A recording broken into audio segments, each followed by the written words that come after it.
It is time for the Drew Yari Show.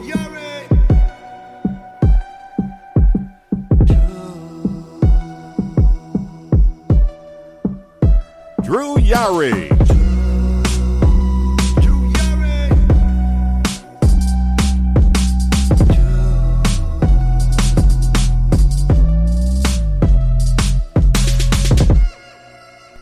Hey, what's going on, guys? Welcome to welcome back to the live edition of the Drew Yari Show. I'm the host, Drew Yari. Along with me is Mr. Ruben Prime. How you doing, Ruben?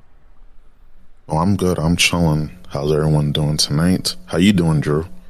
I am. I'm totally not sweating buckets, if that's what you're asking.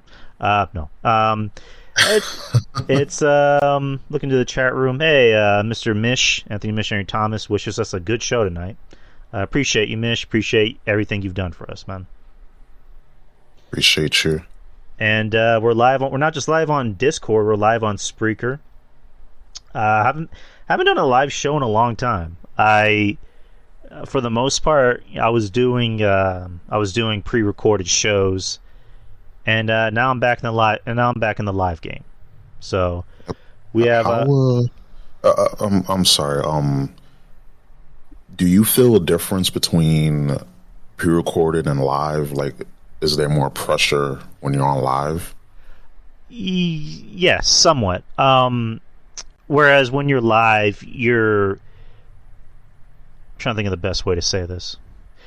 You know, you're in front of people. You want to engage. You want to be engaging to the people that are listening in this chat room, as well as the people that are listening live on, like, say, Spreaker. So, you know, it's absolutely, it's yes and no. But, you know, I've done it before. It's nothing new. You know, with pre-recording, it's more so like, you know, if I make a mistake, I can just edit that out. Whereas live, it's like, you know, let's just wing it. Fuck it. But either or, you know, it's you know, it's nothing you can't handle. Nothing I can't handle. I was trying to think of the best way to describe it. Again, I'm back in live. I'm back on live shows, and like I just mentioned, Mr. Anthony Missionary Thomas, who's currently listening, you know, was very kind enough to offer me a spot on the Wrestling Soup Discord channel, giving me my own live feed, chat room, and I owe all this to him. I owe my podcasting career to him. He's Mish is the man. That's all I gotta say. He's the man. Absolutely. I got to meet 2/3 of the Wrestling Soup crew when WrestleMania was in New Jersey a few years back. I think in 2019, I believe.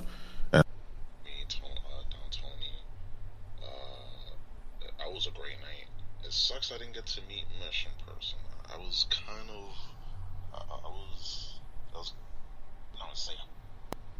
was like, damn, like if only. But me and my friends, we got to the venue where we were doing the meetup late, but at least we got to meet everyone else. But the show was really good that they had. They did a live Wrestling Soup DT show, and I heard it was really good. Went back and watched it. So yeah, shout outs to Mish. Yeah, shout out to him. I can't wait to go to New York. I would personally love to go to New York, just to meet everybody. You know, people like Kevin, obviously you, Draper, you know, Trez. I know Kevin Castle. You know, and this isn't something that is new. You know, he mentioned on his show that in, I believe, August he'll be coming down here in San Antonio for his band. So hopefully I'll begin to chill with Kevin Castle.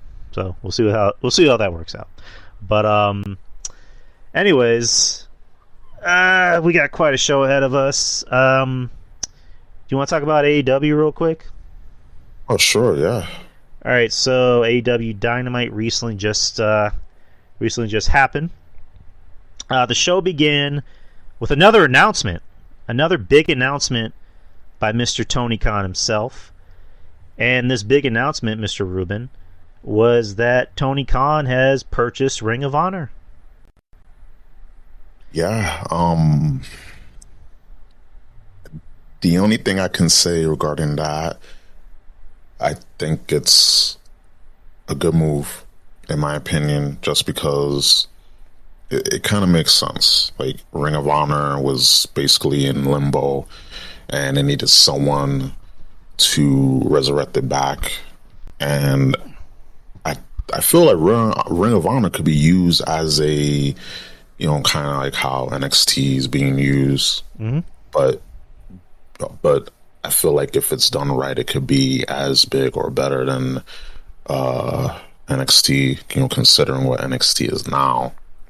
Minus a few, bright gems, but just a developmental.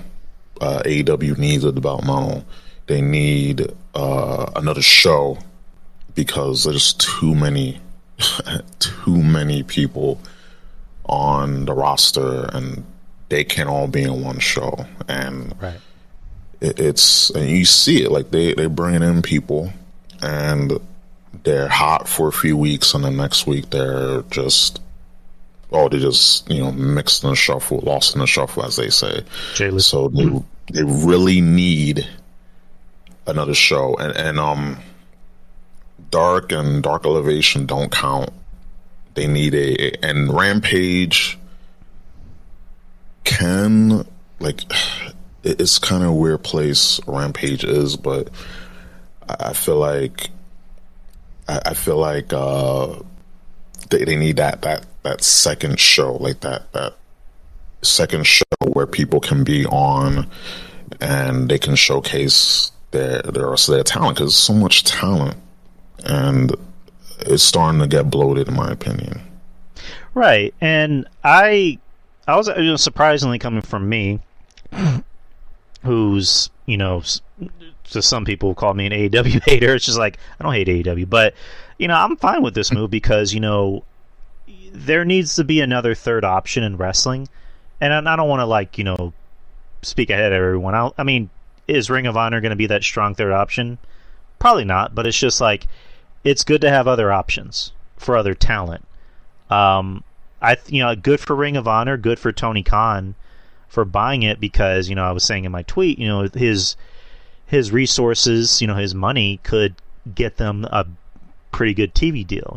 Could it be with Turner? Could it be with fucking ESPN? I don't know, but I'm just spitballing. But I like it. It's good for wrestling. Tony Khan coming out looking like he just did a 8-ball before he came out. But that's another conversation. But yeah, I'm fine with this. I mean, like you just said, this could be like their NXT. You could send guys that aren't really doing anything to help Ring of Honor kind of get more eyes and ears to the product. Like, for example, you could put Christian on Ring of Honor. You could put Jay Lethal back in Ring of Honor, because God knows he's not doing anything. You can put hey, what's up, John Krauser? You could put I don't know. You can just put people that need more exposure and need that television time. So I'm fine with it. I know they're having their big show, and I believe it's like April, right? If anyone can, give me that information in the chat. But hopefully this leads to, the Briscoes maybe coming to AEW like they've been saying they were going to do for the past, 8 million years. Yeah, bajillion fulfilling years. Fulfilling years. Yeah, Austin Powers reference. But yeah, it's a long time coming that this was going to be a thing, and a lot of people have been calling it. A lot of a handful of people in the podcasting world brought this up, and again, it's a good move, and there's a lot of pros and cons, because ROH was basically in limbo, like I mentioned earlier, and it's needed. And like you said, I don't think it's going to be a third option, but it can be that developmental that AEW needs, because it's very needed, and there's a lot of potential for this. The library, like wow, like that ROH library. Imagine if Vince got his hands on it. I'm glad that TK has it. In my opinion, could had a wrong opinion here, but I think it's a good move overall, just for the brand. People know ROH.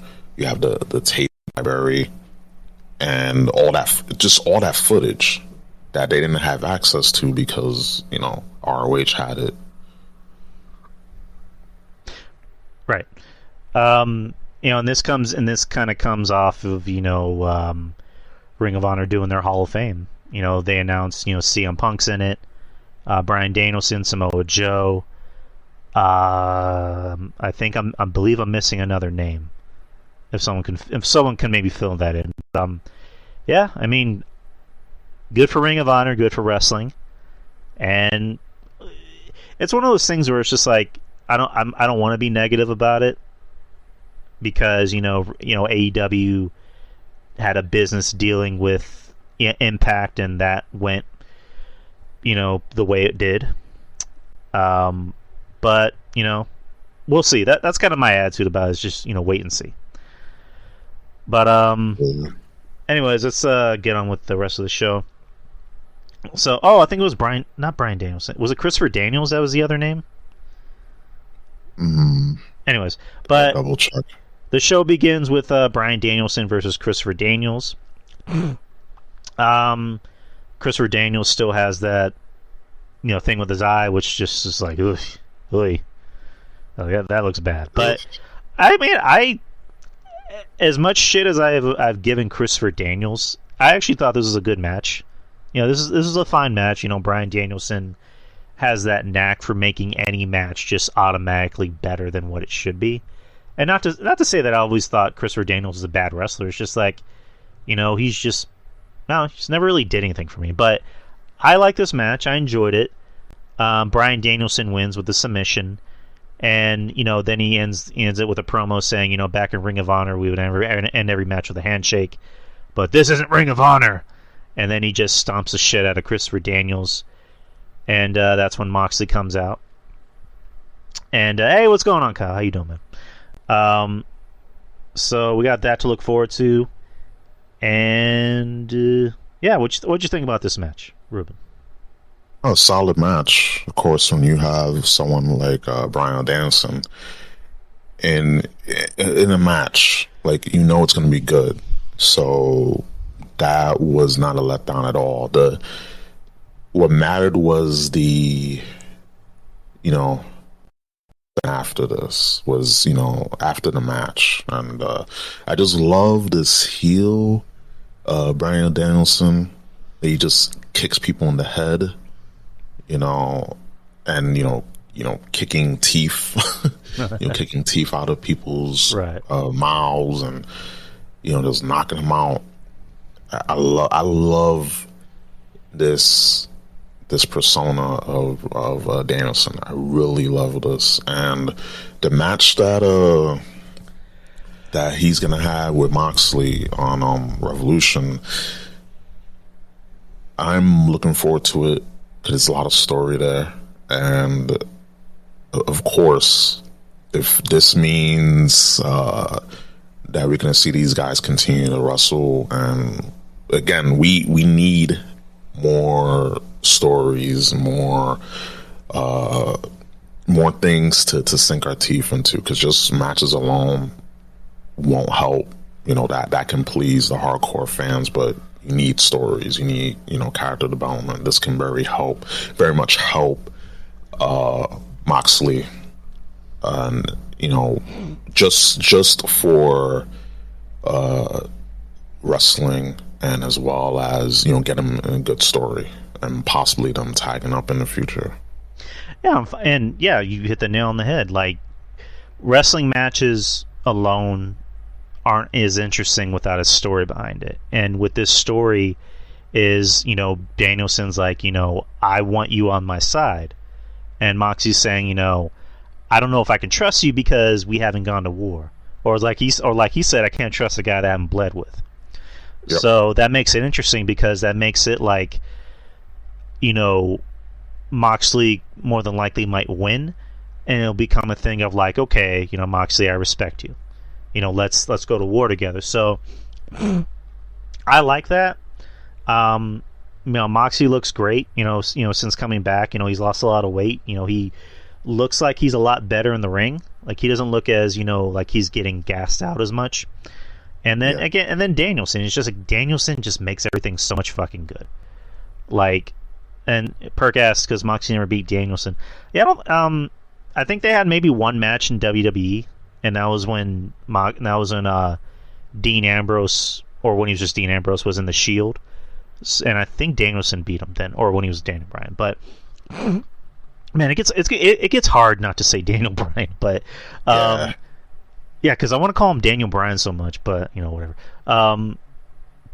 Danielson is just that good. Like he's a guy that gets it. Like as much shit as I get Punk, for his AEW run, Punk gets it. So any segment they're in seems to be the best segment of the show. It's must watch TV. Absolutely. Next match, you have a battle royale to see who's going to be the final team in the AEW Triple Threat Tag Team Championship match at Revolution. You have 2.0, the Ass Boys, Bear Country. I'm sorry. The Best Friends, Brock Anderson and Lee Johnson, Butcher and Blade, the Dark Order again. Twice. Evil Uno, Stu Grayson, 5 and 10, FTR, Proud and Powerful, The Acclaimed, The Wingmen, Top Flight, Varsity Blondes, Young Bucks, and surprise, surprise, the Young Bucks won. Darius Martin making his comeback tonight. Him along with the Young Bucks, they were the final 3 men in the ring, or I guess 2 teams in the ring. And, he got a nice little pop. He got some good, offense in. He threw out one of the Bucks, the one with the blonde hair, or whoever the hell he's supposed to be. And it came down to him and Matt Jackson, and, again, surprise, surprise, the Bucks won. And now they're out to the triple threat. Proud and Powerful, just what are they doing? Like, what are they doing with this team? Like, they're in this storyline with Jericho, and like the storyline is that they're pissed off at him and they want more opportunities, and they've done nothing with them. Like, they had him losing that battle royal last week, and then they had him get eliminated. Well, technically they got eliminated by, was it FTR, but 2.0 fucking held their legs, so I'm just like, what the fuck? And like I tagged RJ, shout out to RJ, and Monty in that post. I'm like, yeah, I'm pretty sure they're pissed off after seeing that. And RJ's just like, yep. So, like, I really don't get it. It's just, this team should be a lot higher on the card than they are, but whatever. What'd you think about this match? I mean, there was a few highlights in this match. I'm in the same boat as you, where you have, Prime Powerful, like they're so good. We know what they could do. However, like what we saw and what we've been seeing from them, it's like they're destined for so much more. Like, they should be higher on the card, and it's like they just, being treated like jabronis, and it sucks because we know how good they are, and we know FTR, those guys are fucking great. Doesn't need to be said. And I had a feeling Young Bucks was gonna win this match overall. Like, I was like, yeah, I'm just waiting for them to come out so they could win. But the other Martin brother, the one that was out injured, like, he got a huge pop, and he was good out there. He was really good, for being out. it's like riding a bicycle. Like you never forget. And that was a good spot. The Acclaim coming out and doing their rap, like that's entertaining. Like, I'm sorry, like when they come out trash talking, the competitors like that. I love that shit. Like, I love some good trash talking, and they bring heat, and I love that. But the match overall, yeah. So it's all right. Majority of the time, I was just looking away, and when something crazy happens, I will tune in. But it's just a schmoz when they have these battle royals. I'm not like really a fan because there's so many people to look at and to look at a time. Like, you get kind of lost.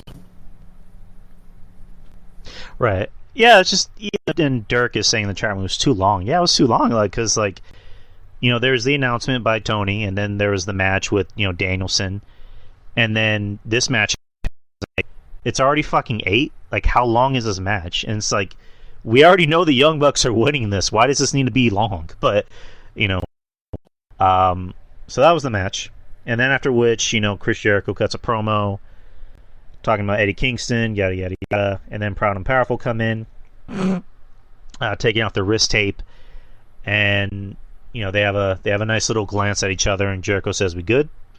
And Ortiz nods, and then they just walk away. So, yeah, GFY. That is Jericho's new catchphrase, GFY, because that's edgy. It's edgy, Ruben. Yes. Yeah, these for a guy that trashes WWE's creative, he is the epitome. Really. So next is probably the best segment of the night. CM Punk coming out wearing a white shirt, which pays off, and gives a promo talking about.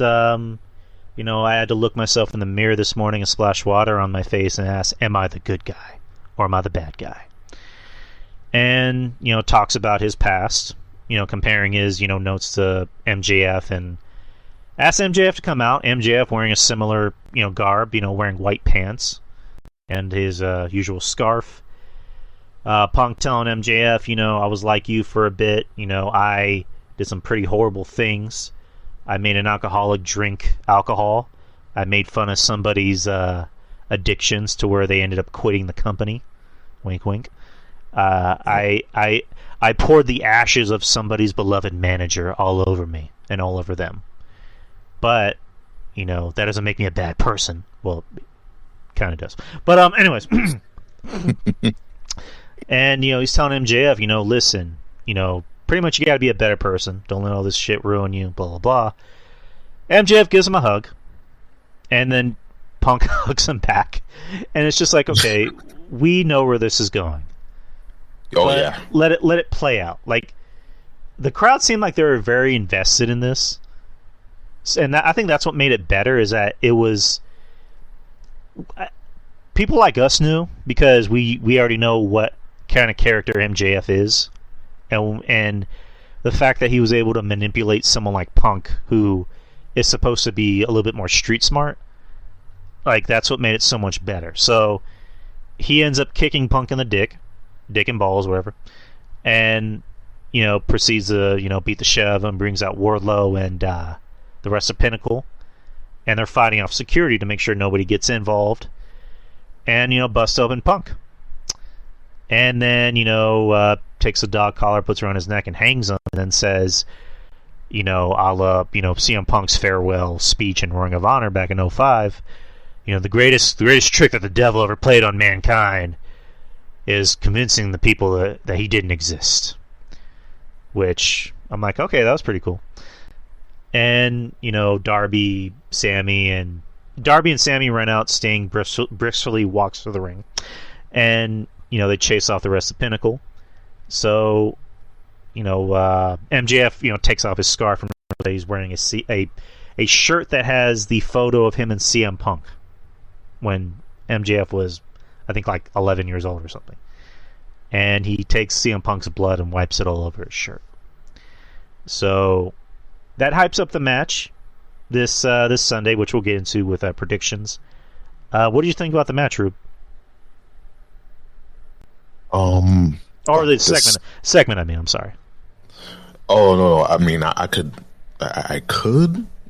see into the future, but this segment, as soon as Punk came out, I was okay. Put my phone down. It just grabbed my attention for the entirety of the segment, and like you said, like we knew where it was going. Like, yeah, it's gonna, MJ was gonna, sucker CM Punk in for someone that should be street smart, someone that should know. But CM Punk even admitted, yeah, I'm getting old in my age. Maybe I'm getting a little soft, and then everything in this segment, it gelled and made sense. It was logical. It wasn't like something like WWE will do, and saw our intelligence, which I'm glad, because it's missing nowadays, just to have something like this in wrestling where you can see this happening. It's not cartoony, it's not Looney Toony. And overall, I enjoyed this segment. There were fans, in Daly's place, they were screaming because, they were, choking CM Punk with the dog collar, and he was, busted open. That was a good visual. That you needed something like this to sell this match. It's so personal. There's just a lot of hatred, and this needed, this is the next step, the crescendo. And I cannot wait to watch this match. I'm very interested. I'm very intrigued. I'll be watching this match closely, just because this is like this one and the Jericho and Eddie Kingston match. I'm paying close attention to. Everything else, but this grabbed me. This segment grabbed my attention 100%. Yeah, that's something that you don't see nowadays, because with WWE, they're just so tame. When, like, their idea of trying to be more edgy is, to say bitch in a promo. Whereas AEW is just like, we're just going to be simple. We're just going to take two guys that don't like each other, that hate each other, that want to kill each other, and, just simple concept. With a guy like CM Punk, I can imagine, whenever he was signing his deal with AEW, Tony Khan was like, all right, you're going to work with whoever you want to work with. Like, you're going to pick your opponents. You're going to, I guess, have creative control.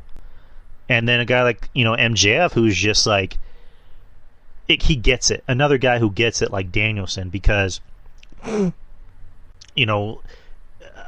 don't have the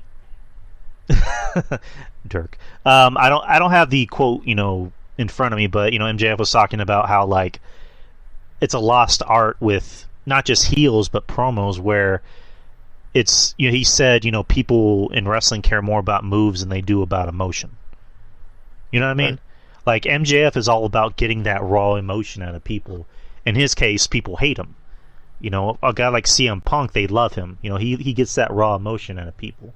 Bryan Danielson gets that raw emotion out of people. Whereas, and I hate to, fuck with the guy, but a guy like Kenny Omega, he's a good wrestler, but it's just like, he cares more about the moves. The Young Bucks care more about the moves. Adam Cole cares more about the moves. Adam Page, I want to give him the benefit of the doubt that he's at least trying to give that emotion in his matches. He's trying. Keyword is trying.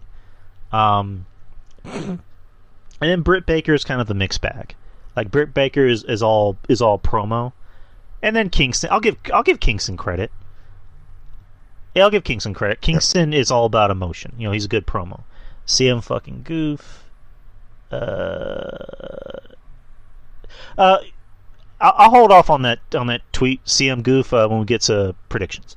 But like, this is why I don't want MJF going to WWE, because he's a guy that needs to talk off the cuff. He needs to speak from the heart. And, you know, the whole thing is him saying, you know, oh, there's a big bidding war, you know, in 2024. Like, I don't see him going to WWE because, you know, he's better off in AEW because AEW is more for his character, because he's allowed to be a lot more off the cuff, whereas WWE would try to water him down. And and also, you know, I hate to be that guy, but he's also not big. Like, he's maybe 5'9", 5'8". I mean, he's not Adam Cole small, but he's still relatively small. But, you know, at the end of the day, he's going to do what he wants to do. But, yeah, great segment. Best segment of any wrestling show of the week. Hands down. Hands down. Hands down. Hands down. What was the next segment? Here we go.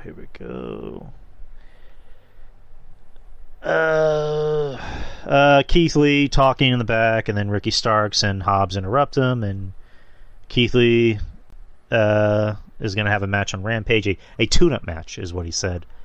What do you think about Keith Lee in AEW so far? Besides his debut match on Dynamite, we haven't had a chance to see him, hear him talk, promo. Well, that video package, you had a video package, I believe, if I'm not mistaken. But it's like when you have Ricky Starks and Powerhouse Hobbs come in and interrupt second time in a row, I would just drop what I'm doing and just knock those two out. If you keep interrupting me during my promo segment, you know, we should throw hands. But as far as just basically what I seen, his match was phenomenal. But I don't know if he had any other matches yet. I don't know. I don't watch Rampage as much, but I'm trying to give him the benefit of the doubt. But the few times he's like giving lines, he sounds less convincing to me. Right, and Dan goes to the mayor. You know, Keith Lee should avoid microphones. Great wrestler, but boring as fuck when he's talking. Like, I don't know if he's boring. I would say it's more just like I hate to be that guy, but it's just like the guy looks like he should be killing people, but when he talks, it's like salutations, hello, hi. Like, you know, it's just like looks like the Hulk, but talks like Bruce Banner. Yeah, and like he needs a mouthpiece. He definitely needs a mouthpiece. Like, you know, like you just said, a big guy like Keith Lee. It's like, okay, motherfucker, you've interrupted me for the last time. You're about to get your ass beat. Like, he should just, like, right then and there, he should have just like punch Ricky Starks right in the face. Yeah. And that's how you set up, you know, the big match this Sunday. And I get like that kind of makes Keith maybe look like a little bitch in some ways. A bit, yeah, a bit, because it's like when I heard him say salutations, I was like, oh God, please not this again. Oh Lord, I was like, come on, like just when we criticize the promo segments that's on Raw and SmackDown, when they're like, you know, just the way that they talk, and like no one talks like that. Absolutely no one talks like that at all. And then when you go in with this, with Keith Lee, it's like no one talks like this unless they're from a different century. And I was over here thinking, is Keith Lee stuck he's in the wrong time period, he's in the wrong century? Because people don't say, I walk up to you, Drew, we ever meet in person, hey, greetings and salutations, Drew, of the Drew Yari Show. And you're going to look at me like, the fuck? The fuck? You smoking some, Ruben? And, if you are, let me get some. But, what the hell's in that beard, Ruben? Jesus. Oh, you don't want to know. You don't want to know.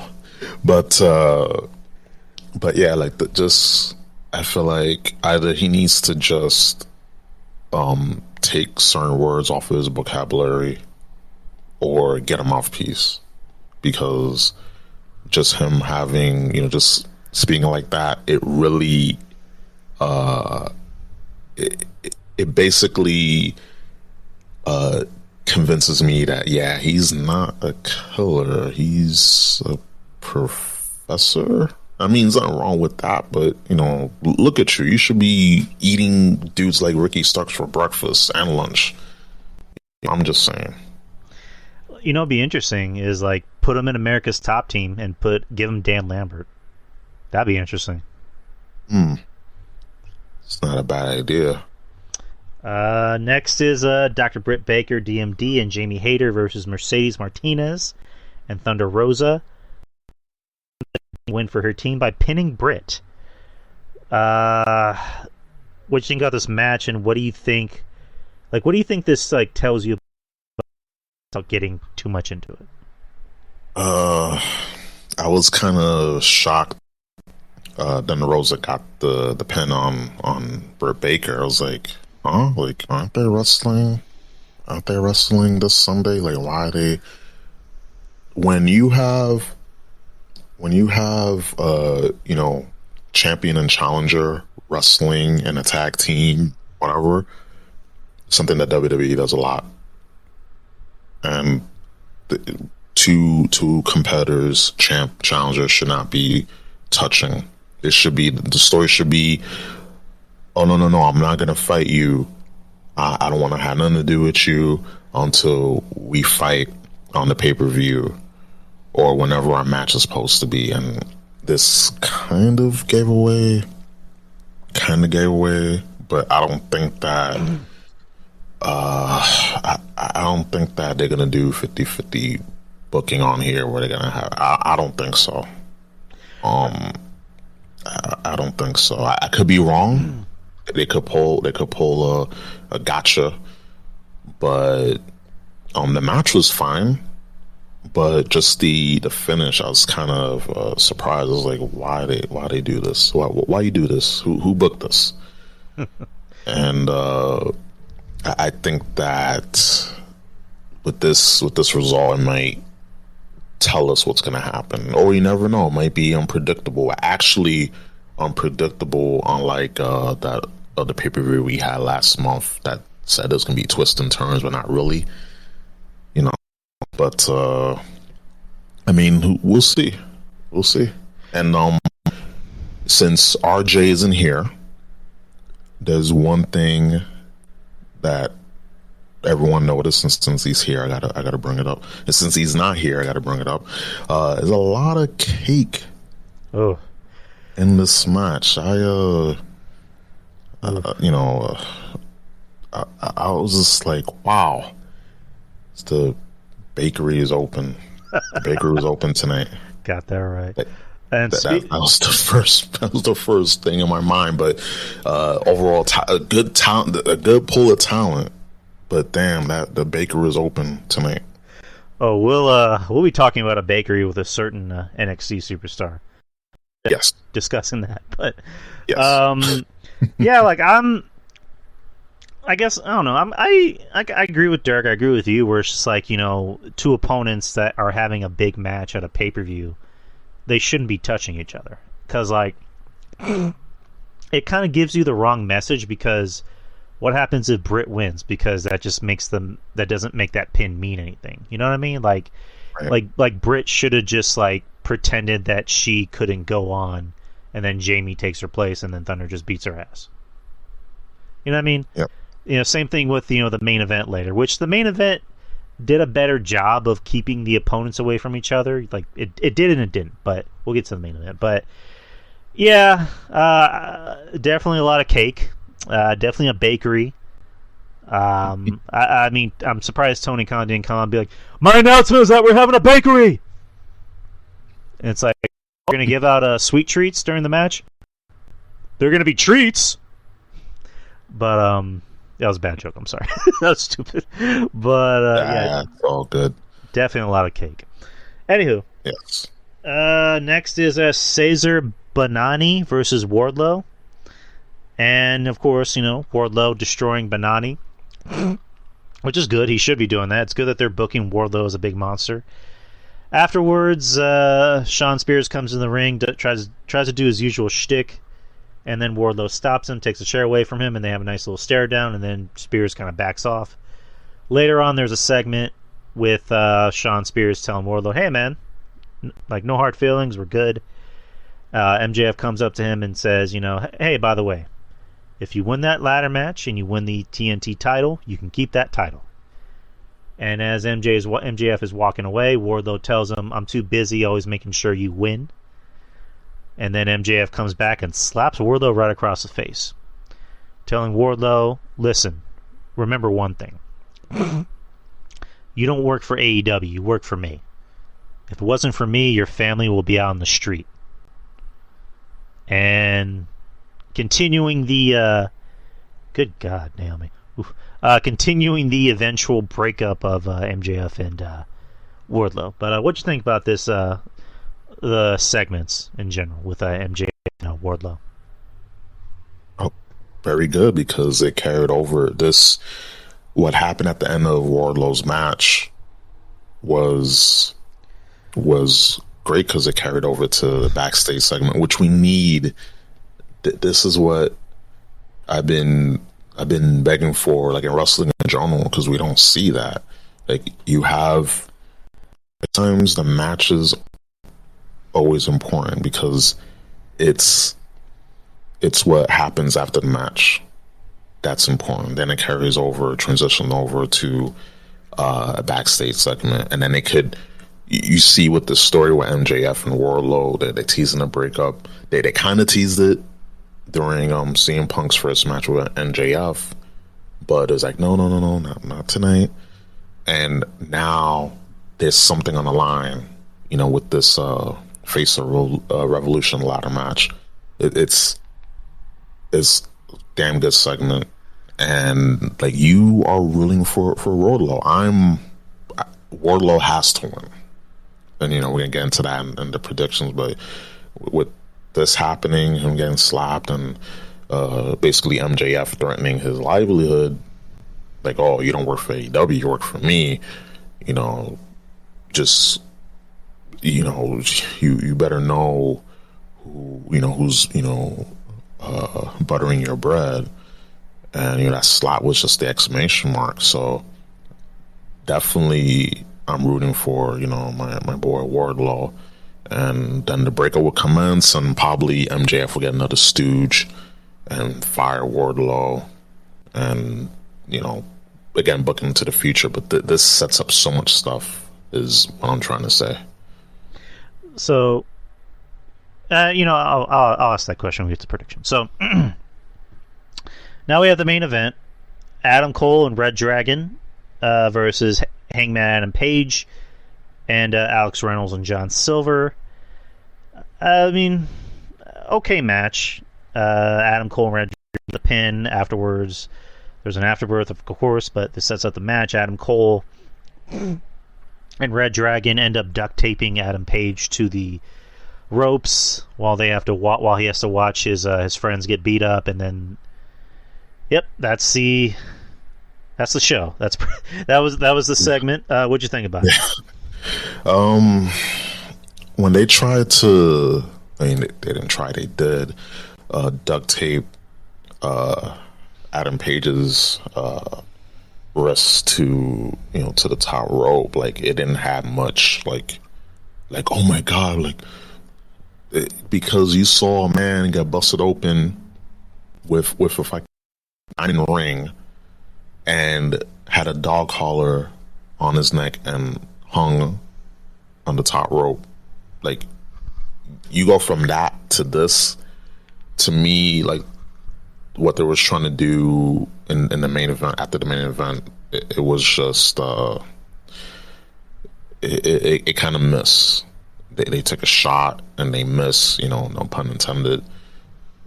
After you had that segment with MJF and CM Punk, you try to like kind of do that again, like, oh, he's trapped hostage or whatever. Like, no, that I was like rolling my eyes at that. And the match was okay.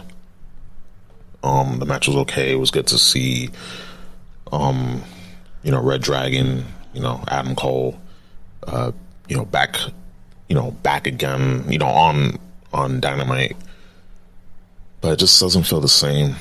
The days of the Undisputed Era and, that's over. That came and went. Like, you can't capture that magic again. And to me, great talents, but it was kind of like a pass when this match was going on. And it's a shame because you have Hangman Adam Page as AEW champ, and I was rooting for him to be champ, and I was like, it's been a miss for most part. Like, it hasn't been memorable.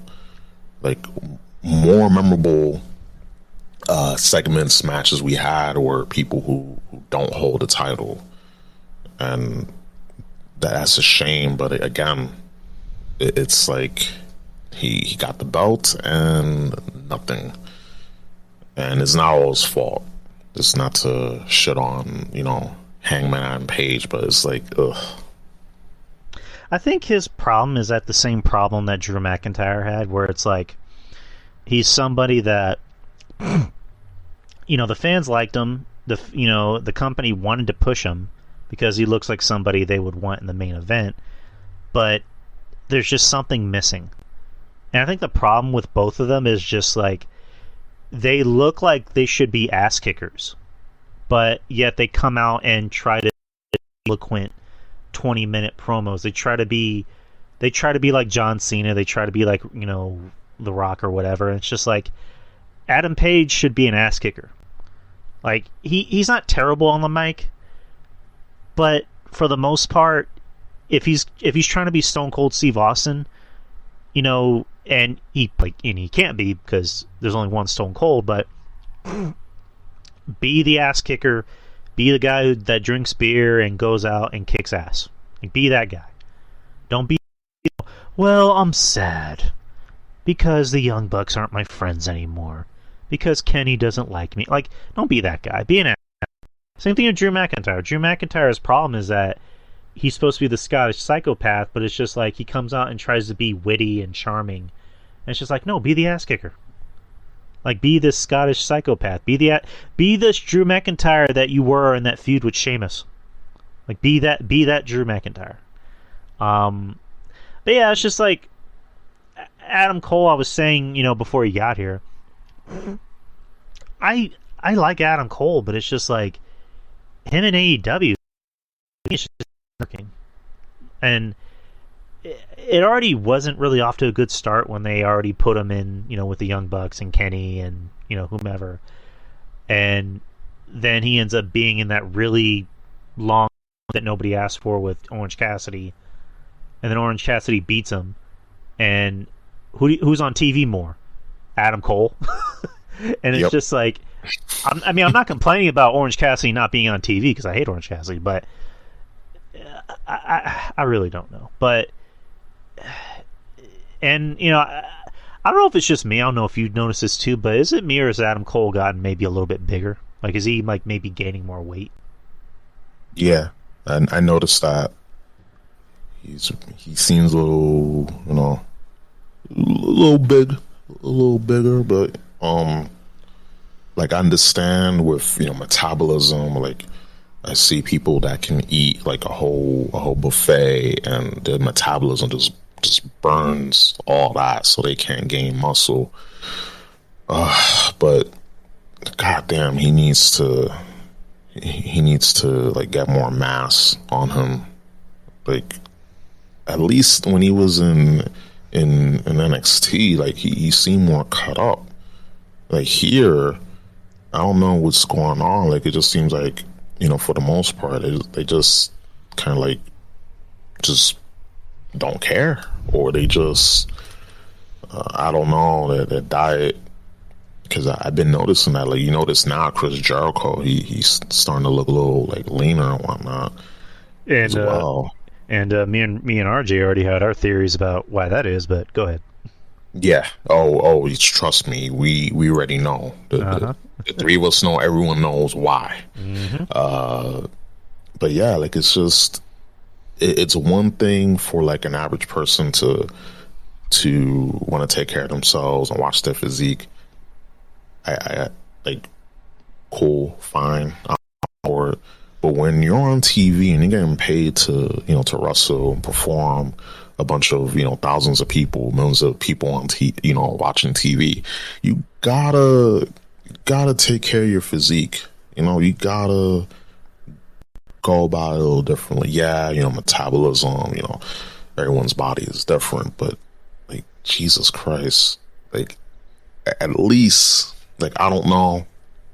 This is my criticism, constructive criticism, because I'm not gonna be too much of an asshole. But like, yeah, like it just seems to me like, I mean, what much can I say? What else more can I say? Yeah, and it's just, I've said this before. I like Adam Cole, but it's just like, dude, like, lift some weights. And I know people are going to be like, you're a fat fuck. What do you know about lifting weight? Like, yeah, I'm also not, a professional athlete on television that's getting paid. I'm assuming Adam Cole's maybe 6 digits, 7 digits. I would say 6 digits. Yeah, I'll say 6 too. It's like if I'm watching the Avengers and I see Chris Evans, with a beer belly. It's like, why is Captain America fat?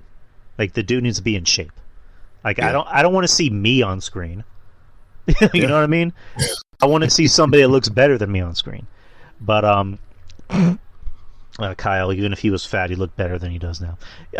I think he needs to look a little bit more thicker. Like, look at Danielson. Like, Danielson is small, but he's the exception. Like, he's to take advice from Danielson on how to bulk up a little bit. So that's all we asked for from Adam Cole. Just bulk up a little bit. Pretty sure Britt won't mind. Anywho. That was the show. We'll get into Revolution predictions for this Sunday. March 6th, it'll be from Orlando, Florida at the Edition Financial Arena. So far, there's 11 matches, because, of course. And we will start for the pre-show matches. There's 2 pre-show matches. There's Hook versus QT Marshall. I'm assuming Hook is going to win because Hook is still a thing, I guess. What do you think? Yeah, Hook better win. Me, I'm not a fan of Hook QT Marshall, as he wants to be called. Not really a fan, especially with that feud that he had with a certain man named Cody Rhodes. Who was no longer with this company. Cody Rhodes? Who?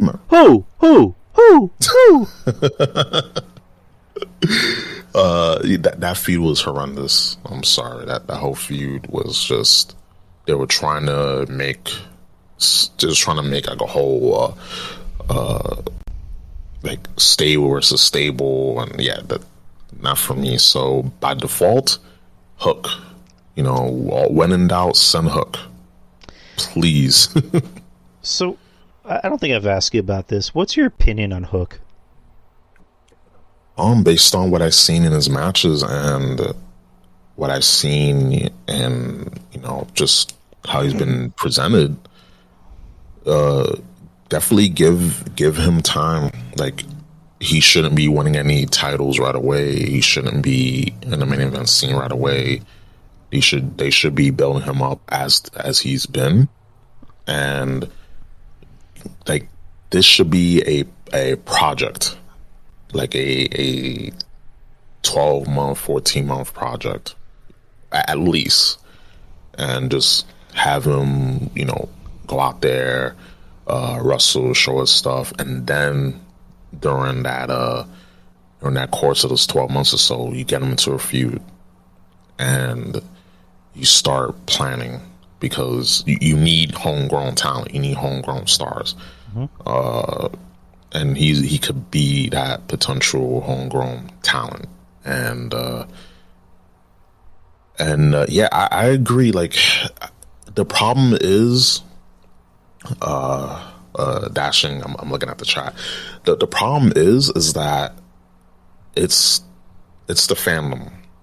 Like, people are just, uncontrollably fawning over, like, oh my god, it's the next big thing. No, not right now. And I can understand why people think he's overrated, because the fans, they tend to just blow their load too much. But he could be something. You got to give him time. Like with Hook, or with anyone new, gotta give him time. Especially, he can wrestle. It's not like he can't wrestle. That's why you gotta, take care and take your time, not rush. Don't listen to the internet like, oh my god, you should be challenging for a title. No, stop it.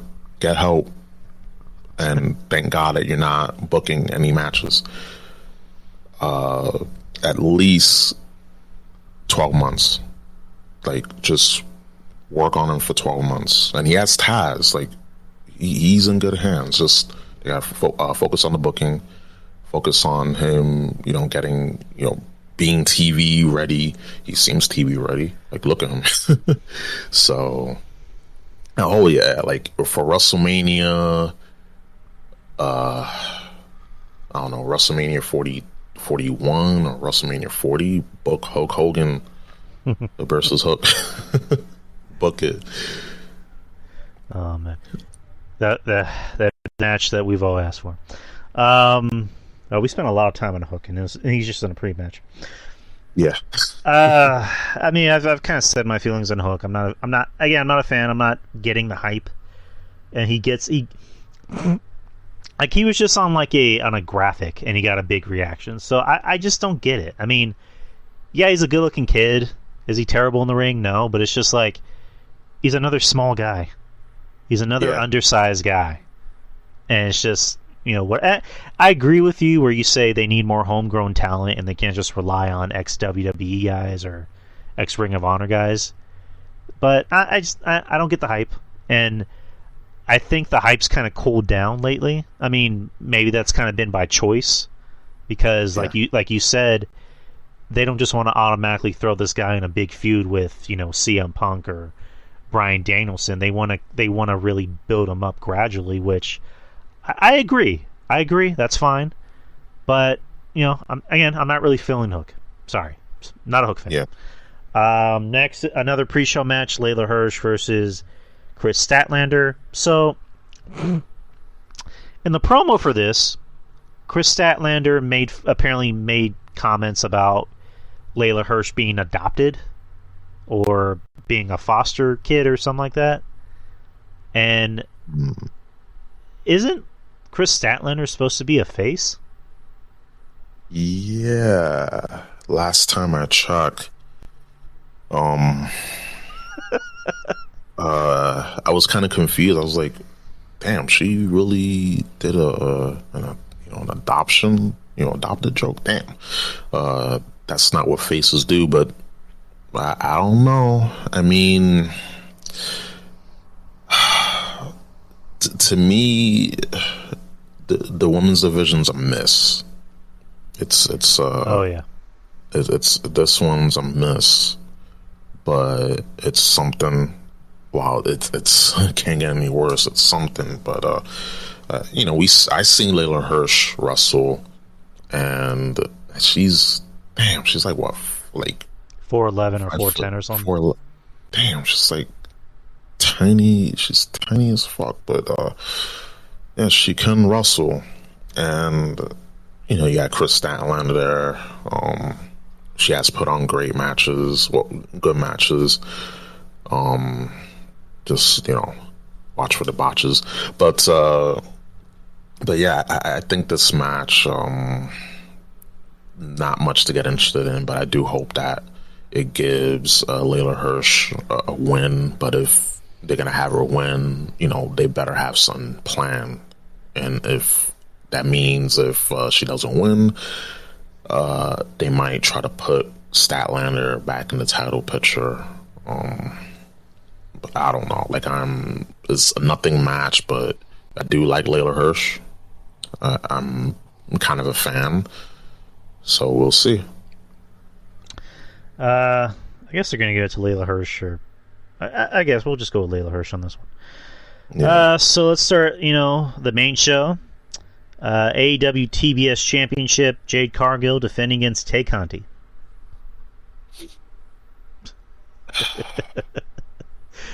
I like going back to what you said, the women's division is nothing. It's like Maya Yim, Taya Valkyrie, and Ember Moon still haven't been signed anywhere. Like Jesus Christ, but go ahead. Yeah. Ty Conti, she's improved, but god damn, man. Like, listen. I love me a woman that looks like Storm. Mm-hmm. I like that shit. However, when Jade Cargill, she's improved, but still she needs a lot of work. And I think that the fact that she tends to focus on her posing and worry about her appearance after she does like one move or two moves, rather than like, hey, let me try to make my shit more fluid, and if one style of wrestling doesn't work, you should try another. Don't try to wrestle a style that you're not comfortable in.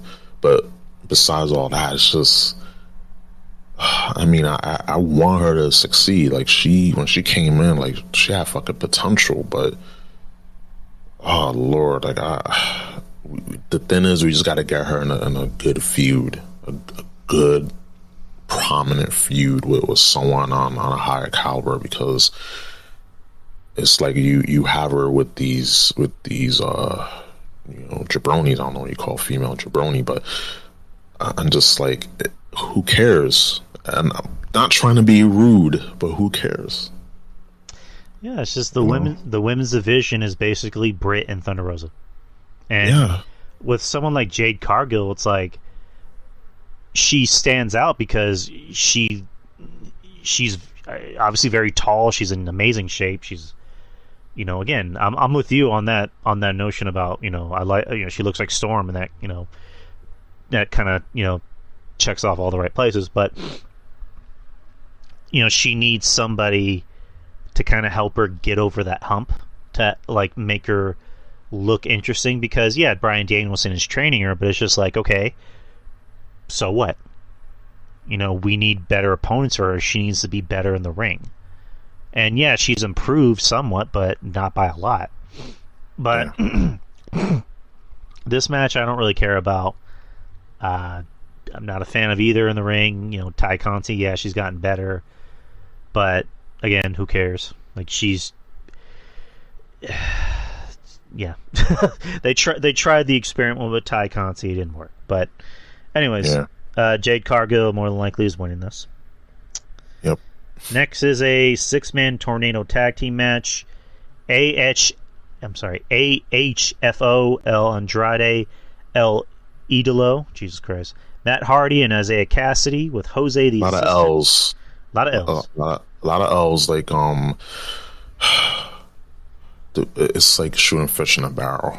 That joke was a lot of L's. Versus Darby Allin, Sting, and Sammy Guevara. Question: why is Sammy still coming out with 2 belts?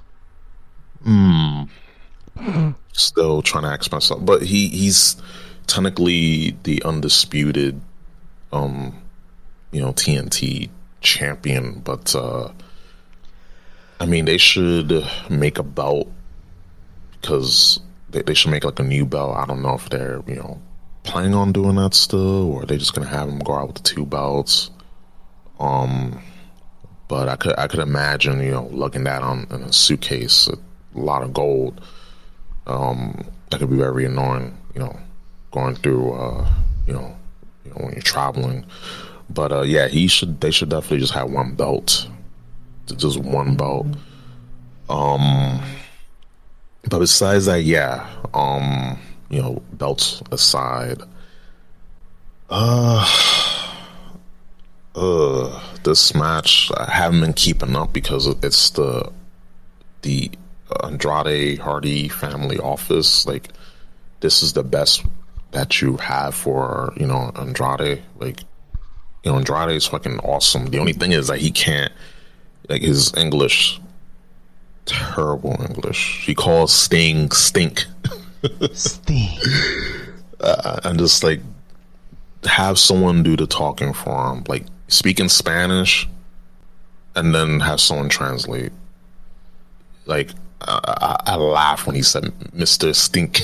It's like, stop it. Whoever let him do these promos, yeah, like they better get a good talking to, a slap in the face too. This match, to be honest, I'm not really invested in. Like, in all honesty, this tornado tag, it should be fun because it's tornado tag, and that means you get a lot of chaos, which I love, but I'm just not interested. Yeah, it should be a fun match. This is a better match for someone like Sting, or Stink, as Andrade would say. So it should be fun. I can't imagine it not being fun. And it's probably the best thing you can do for maybe someone like Matt. But yep. I would say, the baby faces are going to go over. Of course. Next is a three-way tag team match for the AEW World Tag Team Championships. Yeah, Jurassic Express versus Red Dragon versus the Young Bucks. Yes. So basically, this is a spot fest. Yes, the obligatory spot fest, because you have the Bucks, you have Red Dragon, and yeah, it's crazy that before. I mean, I know that Jurassic Express, they're the tag team champs, but it's like, again, there's nothing memorable.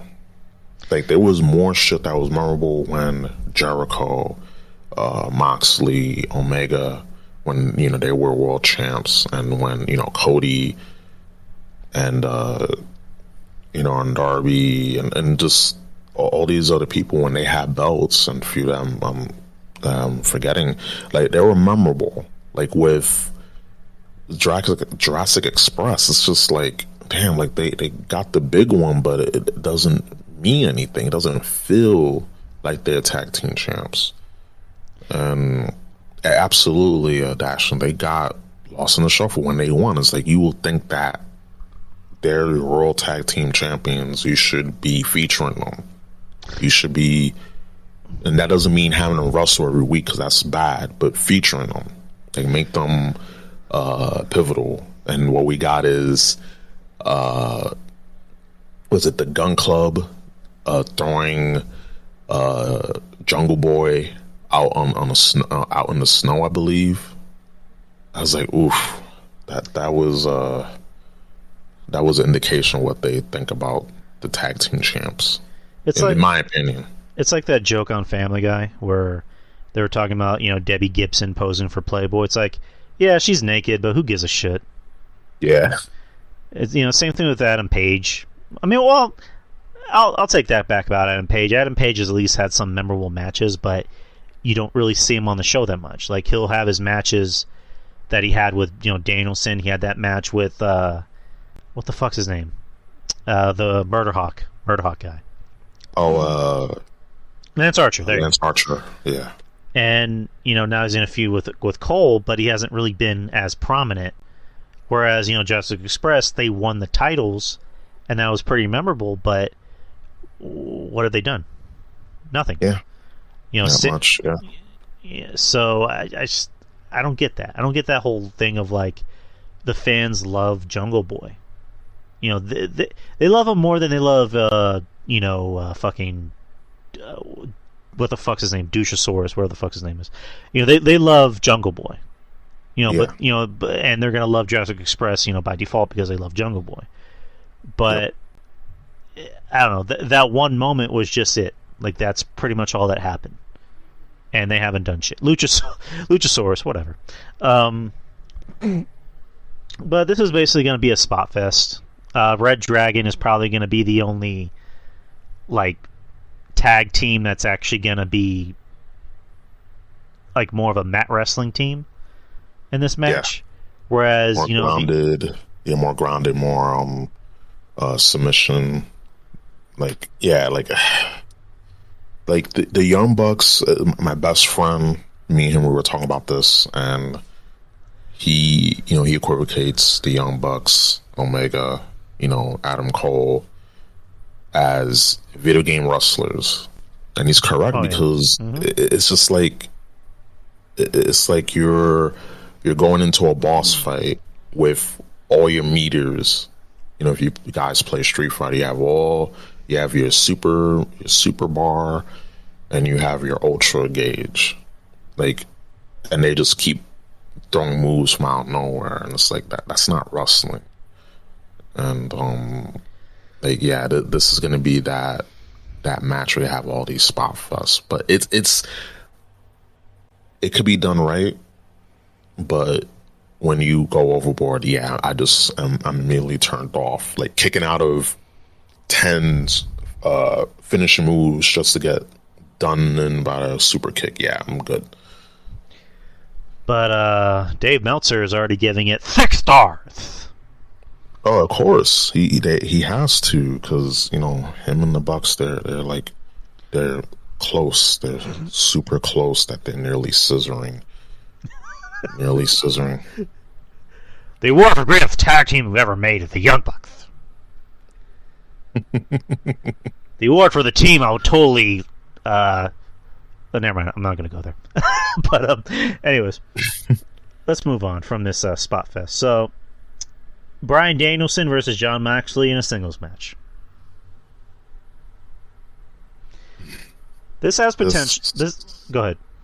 Yeah, I was gonna say, sorry. Yeah, this has potential to be match of the night contenders. But before the other match, but this has a potential to be a very good match and has story, has intrigue. So I'll be looking forward to this.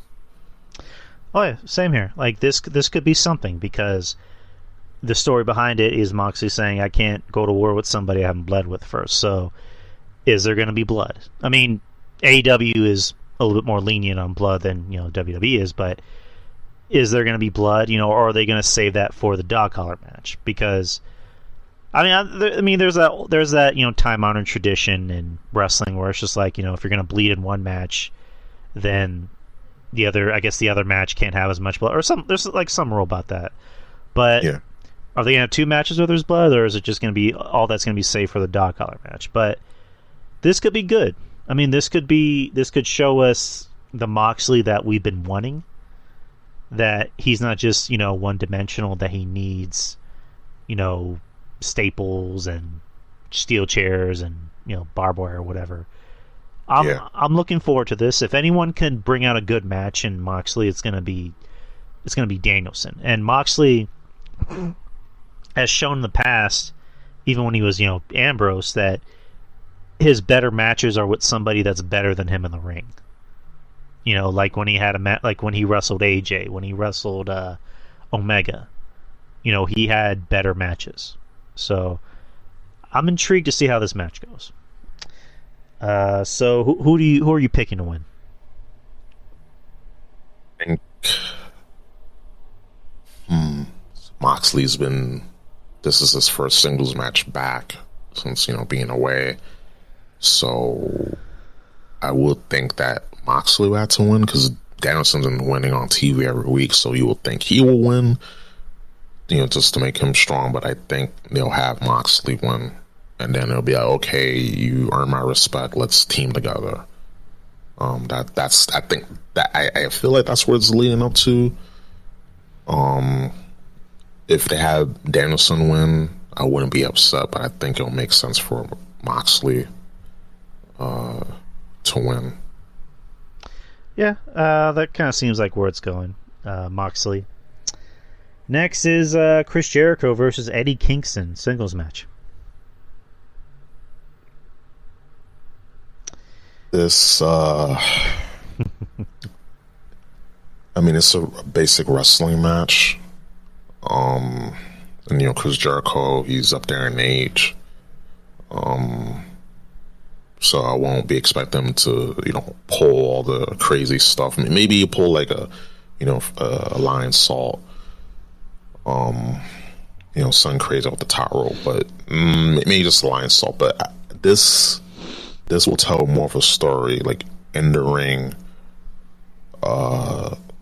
Rather than it being about the holds and the moves, it'll just be about the story. And, Eddie Kingston, now win the big one. And, Jericho being proven, right. This, for story, this has a contention to be just the match of the night for story. Next to the other match. But this has that potential, but not as much as the other one, the other match, as you already know. But I'm looking forward to this match. They need to let Eddie Kingston win a fucking match. Like, any feud that he's been in, it's always been Eddie being the better talker. And Eddie will get the biggest reaction. Like, the match he had with Punk, that was a good feud because they played on their history, because, they made it seem like, oh, these two really don't like each other. And then Eddie kind of made it very clear. He's like, yeah, I don't like CM Punk. We still don't like each other. So, and that was a good match. That was a good match at that pay-per-view. I thought it should have been longer, but, whatever. What do I know? But this feud hasn't worked. And I think it's more Chris Jericho, because they're basically doing the same thing with CM Punk, where it's just Jericho calling, Eddie Kingston a bum. But it's not as interesting as, Punk. So, and then basically I just think anything that Chris Jericho does sucks nowadays, but that's another conversation. But I think Eddie should win this match, just because what's it going to hurt Jericho to lose? It really isn't. Like, no. As much as I give Jericho shit, Jericho is still popular. He's still popular. He's still over. Like, he's still Chris Jericho. Nothing is going to hurt him to lose to Eddie Kingston. And it's going to mean even more for Eddie Kingston to get a big win. So, this, like you said, this is going to be a basic wrestling match. Give it to Kingston. Like, throw the guy a bone every now and then. Like, come on. I agree. Next is the face of the Revolution ladder match. Keith Lee, Wardlow, Powerhouse Hobbs, Ricky Starks, Orange Cassidy, Ethan Page, and Christian are going to have a qualifying match on Friday. I'm assuming it's going to be Christian, or it might even be Ethan Page. I don't know. Who would you pick between them, by the way?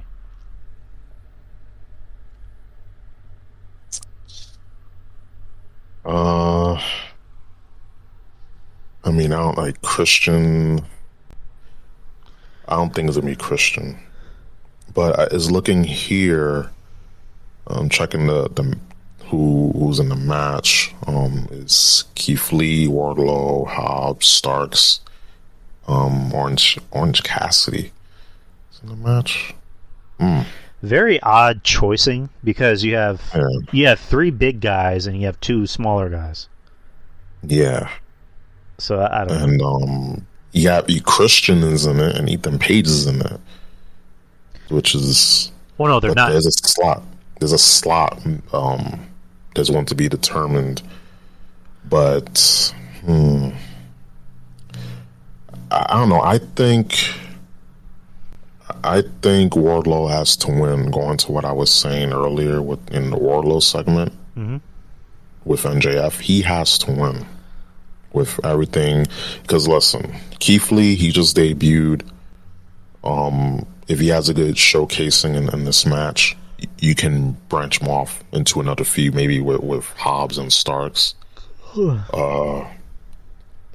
They just I just hope it doesn't get like drawn out and boring, but it should be good on paper.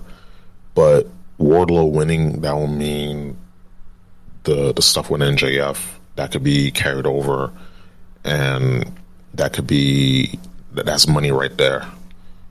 And besides like Orange Cassidy, no. Ethan Page, he's a great wrestler, but no. Christian Cage, he's not going to win this. It's either Wardlow or Keith Lee, and I'm going for Wardlow because it just makes sense. Right, and Wardlow's the only one that actually has momentum coming into the match because, like you said, Keith Lee just got here, and I'm pretty sure Keith Lee is going to have a good showing, and they're going to do shit with him. They're going to put him in more prominent spots, hopefully. So he's fine. He doesn't need to win this match. Orange Cassidy, no. Powerhouse Hobbs, I love him. I'm glad he's in a big match. He's in a more high-profile match on a pay-per-view. But no, Ricky Starks, love him, but at this point, no. I'm assuming Ethan Page will win because I don't think Christian needs to be in this match. Yeah. But if Christian does win, good. But either or, they're not going to win. There is one more spot though, and it says to be determined. And do you think we'll be seeing Cesaro show up this Sunday?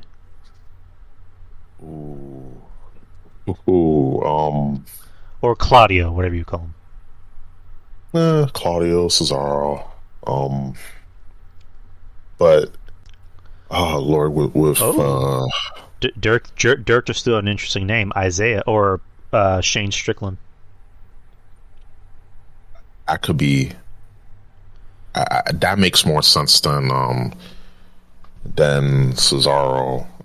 With Cesaro, it was something that actually a few people brought up. Solid Monster, and I know people don't like him, but Jim Cornette, they said, listen, Claudio, Cesaro, he should go away for 6 months and work on himself, make a better presentation for himself, and then you come back, because everyone just rushing in to go to AEW, it's not a good look. Like, it's like, oh, gotta go to AEW. Like, you could, but should you? Should you is the question. No. You can. No one stopped. Well, because like, it's not like Cesaro wanted to leave, because like the impression was that Cesaro wanted to stay, but they couldn't agree on what his pay was going to be. So there's a possibility that he can come back. You know what I mean? Like, he could come back, and I wouldn't mind Cesaro staying with WWE, because I always thought he'd be a guy that would be in WWE for a long time, because he's reliable. He's a guy you can put in a match and it can work. Like, they gave him, they tried to do something with him in the main event. They put him in they had a main event, a pay-per-view with Roman Reigns. They had him have his first ever singles match at WrestleMania, and they had him go over Seth clean as a sheet. I mean, it didn't work because, Cesaro, great wrestler, but personality-wise, doesn't really translate on TV. But I always assumed he'd be a WWE lifer. Kind of like a Kevin Owens, kind of like AJ Styles. So, again, there's that possibility that he can come back. You never know. And I agree with you, someone like Jim Cornette, someone like Sol Monster,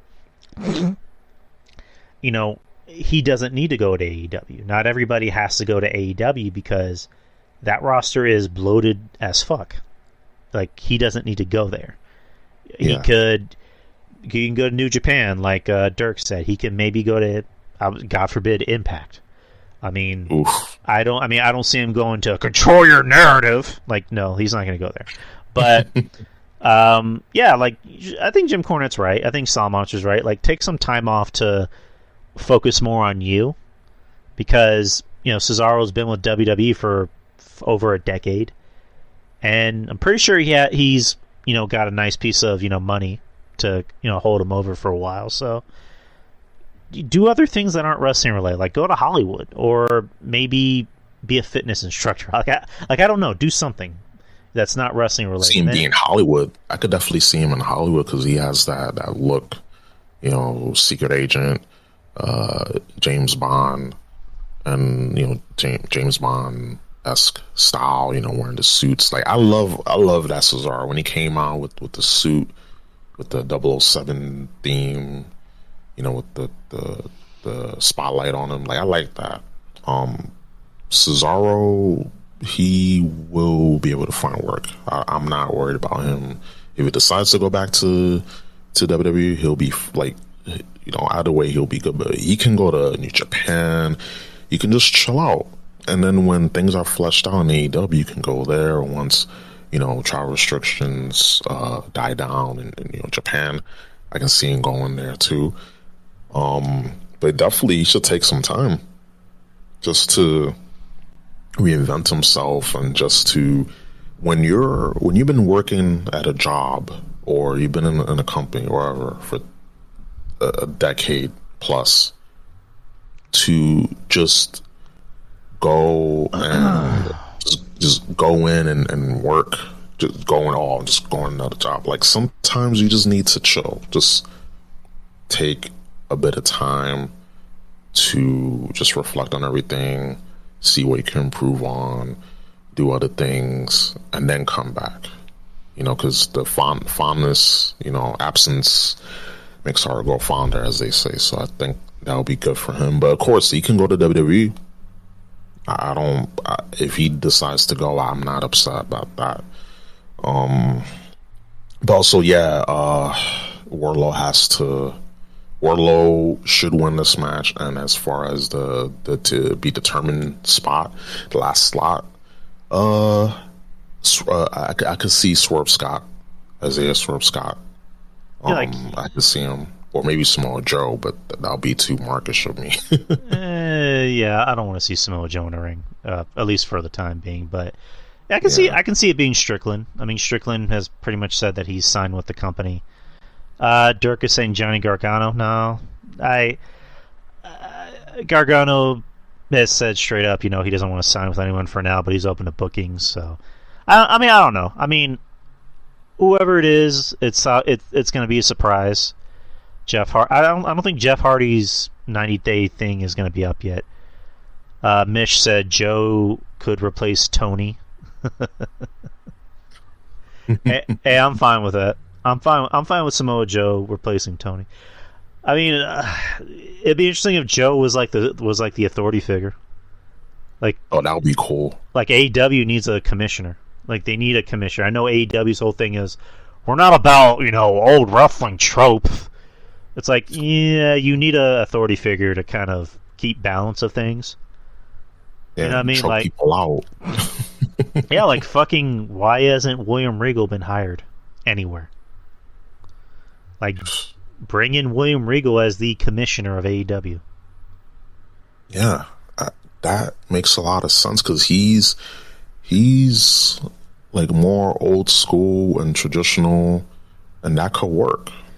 And when he was in NXT, like he wasn't like overbearing. Like I was like, yo, it makes sense when something big goes on. Yeah, Regal come out, but here is like who is that commissioner? Who's that GM that can come out and say, okay, like I'm out here, and it's not Tony Khan.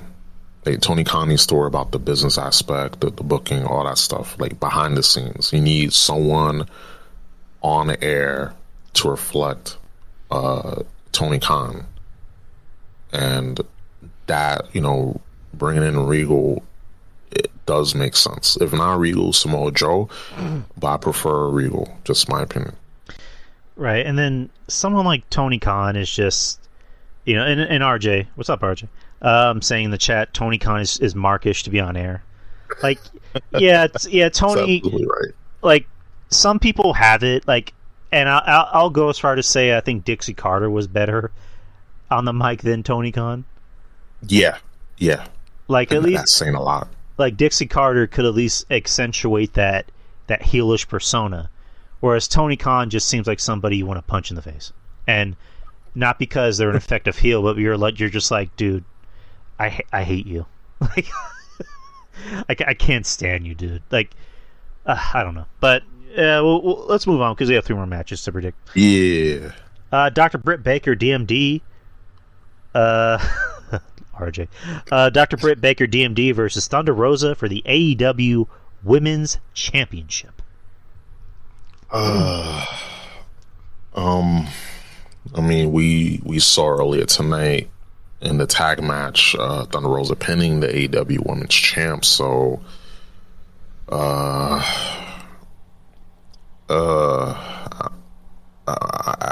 hoping that Thunder Rosa does get the belt. Me personally, she's one of the bright spots of the division, along with Britt Baker. But besides a handful of people that Britt Baker hasn't wrestled yet, if they ever get signed and come into AEW, like, I feel like she's done all she could do, and I think it's about time someone else gets that strap. Yeah, Thunder. I mean, I was gonna say Thunder. Rosa needs to win this match because, yeah.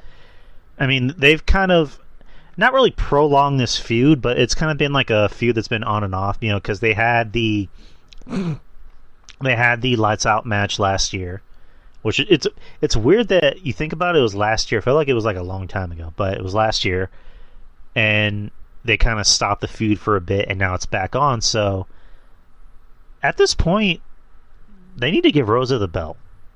What the fuck? What the fuck, RJ? They need to give Rosa the belt already, because at this point, who else is going to beat Britt? Like, there's really nobody else that can be a foil for Britt. Because they tried it with Ty Conti, they tried it with a few other people. I mean, Jade, but Jade's not ready. She's far from ready. So put it on Rosa. Rosa's over. I don't think it's going to hurt Britt to not be a champion because she's already over. Yeah, she's hella over. Like, people come out there, like, they're doing the DMD stick. Like, she's over. She's fucking over. And yeah, what happened to Ruby? Damn. What happened to Ruby Soho? I hope she's not injured. More like, I don't know. But yeah, what did happen? Like, Ruby had that big debut, and then she had that main event match against fucking Britt in New York, and nothing. And then she put over Jade. That's it. Yeah. It's like everyone that was claiming that she was a big deal in WWE and she was getting misused. Now she's in AEW, and yeah. Yep, exactly. But yeah, Rosa needs to win this match. Like, just put the title on her already. Like, how long has Britt been champion, by the way? Let's check. I think she's been champion for at least a year. Yeah. About. Yeah, because she beat, what's her name? She beat Sheeta at Double or Nothing last year. Wait, I don't even think that's a year, because Double or Nothing's in May. Yeah, May. She won it in May 30th, 2021. So a little under a year, but once we hit that May, the May month, it'll be a year. Yeah. 277 days. Thank you, Dr. Kevin. RJ, Paul White's too busy doing shitty commentary on one of their YouTube shows. Jesus Christ. All right. So next, CM Punk versus MJF in a dog collar match. Oh, baby. There's no reason why this match shouldn't be good. Oh, if this match isn't good, as a cardinal sin, this match has everything. It has nuance, has story, has blood. I think this is the match where you showcase blood. just because of how personal it's been, just the layers. And at first, I was like, when MJF was like, when he, that he did that promo and he was, tearing up and all that. Like, I was like, damn, I'm invested in this feud, but I'm invested in him. And then what he did, earlier tonight, like, he did a fucking good job of suckering people. We knew, but he did a good job of telling the story and just carrying this feud. And like this is like the best thing on the show. Like, hands down, without any debating, this is the best thing. Like, it keeps you glued. Like, you will stop whatever you're doing and watch these segments with Punk and MJF. As far as who will win,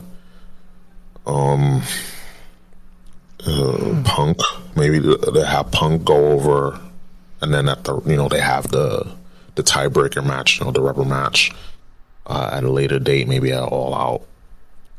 But I think in this match, Punk should win. Yeah, that's kind of what I thought, because MJF already won the first match.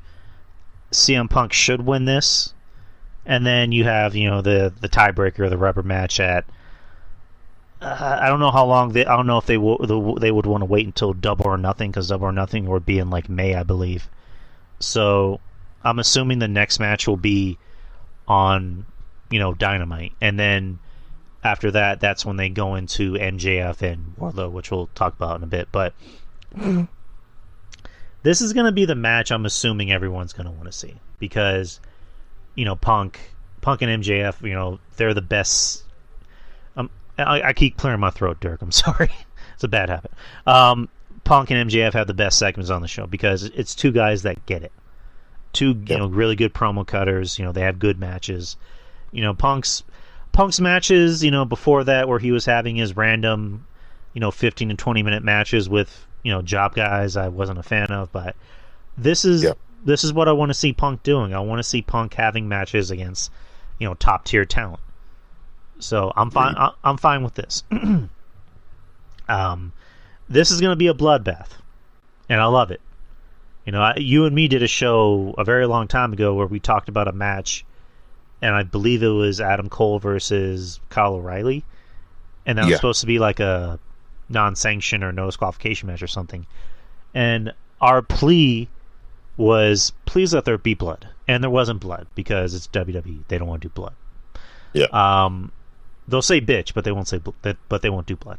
AEW will cross that line. They'll do blood because, we know it's fake. Yes, wrestling is fake, people. I'm sorry to burst your bubble. Wrestling is fake, but it's just like if I'm watching John Wick, and John Wick is shooting. If John Wick is getting shot and stabbed at and blown up, and he doesn't have any scars on him, like, that's fucking bullshit. Yeah. Same thing in wrestling. If fucking CM Punk and I was gonna say Adam Cole, CM Punk and MJF are having this dog collar match, and they don't have any bruises, any cuts, any consequences to show for it, then I'm gonna call bullshit. That's fucking bullshit. Like, not the F word. Yeah, I'm sorry, Dr. Kevin. I have to say the F word. I'm sorry, but. This is going to be a bloodbath. I'm going to love every minute of it. Again, there's no reason why this match shouldn't be good. Give this match all the time it needs, like 20 to 25 minutes, maybe 30 minutes. I'm fine with that. Let it go as far as it can. Kyle said violent wrestling matches without blood is like sex without an orgasm. There you go. Like, that is the best way to put it. If you're going to have a violent blood feud, the big match should have blood, should have scars, should have bruises. Like, there's really nowhere else to put it. There's really nowhere else to say it. Like, this, that's it. Kyle pretty much took the words out of my mouth. So, yep. So simply as it can be said. It's like having the first match of the card, and there's bunch of topes and Spanish flies and Canadian destroyers, Panama sunrises, and that's all kick out at 2, and then the next match has to top that, and you gotta basically do a scaffold match and fall 80 feet to match what you saw in the first match. So things like that, you gotta have, for these blood feuds, you gotta have blood, you gotta have the carnage, the violence. You can't just have it somewhere where it doesn't count, where it doesn't mean as much. And again, just like promos, character development, emotion, feeling, the grit, the realism, that's lost. And having a feud like this and it not having blood, it's just like, what? It's like this is the reason why people don't get invested in these matches. A lot of times I don't get invested in these feuds, because it's like, yeah, we're supposed to believe they do all this shit to them, to each other, and not a drop of blood shed. It's ridiculous. Do you think eventually WWE will go back to allowing more grittiness in a match, more blood? Something. I think eventually, because if people forget, in the early 80s, 90s, and mid 90s, there wasn't blood. There wasn't any blood. There was hardly any hardcore matches. And then, ECW came on the scene, and around 96-ish, the first match I can really remember is, that Austin and Bret Hart match at Mania, where Austin, had a crimson mask, and, Bret still had him in the sharpshooter. So I think I think the whole Benoit thing kind of scared him away from doing blood, because they were like, okay, people associate us with violence and yada yada yada, so we maybe have to tone it down a little bit. And they went PG, and now they're a little bit more, somewhat grittier and edgier.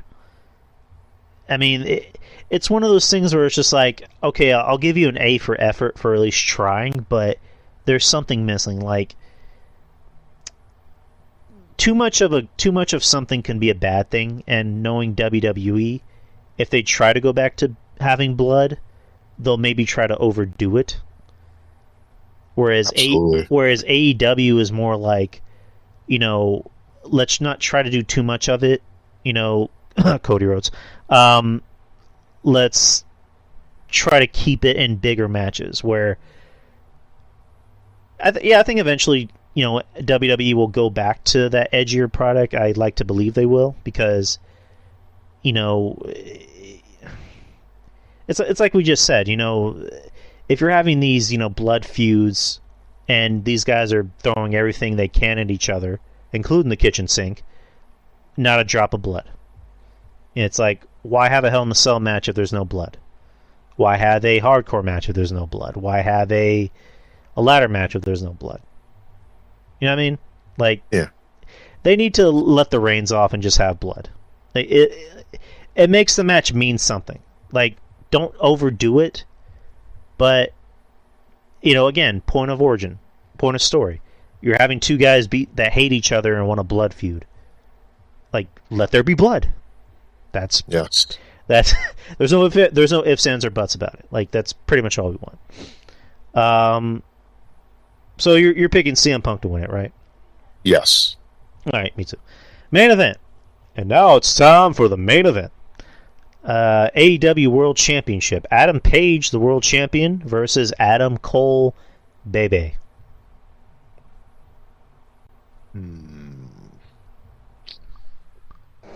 I mean, I think we're at a crossroads, because if they have him and Page retain, it's like, well, yeah, he's beating a prominent opponent, someone that has a name value and there's history there.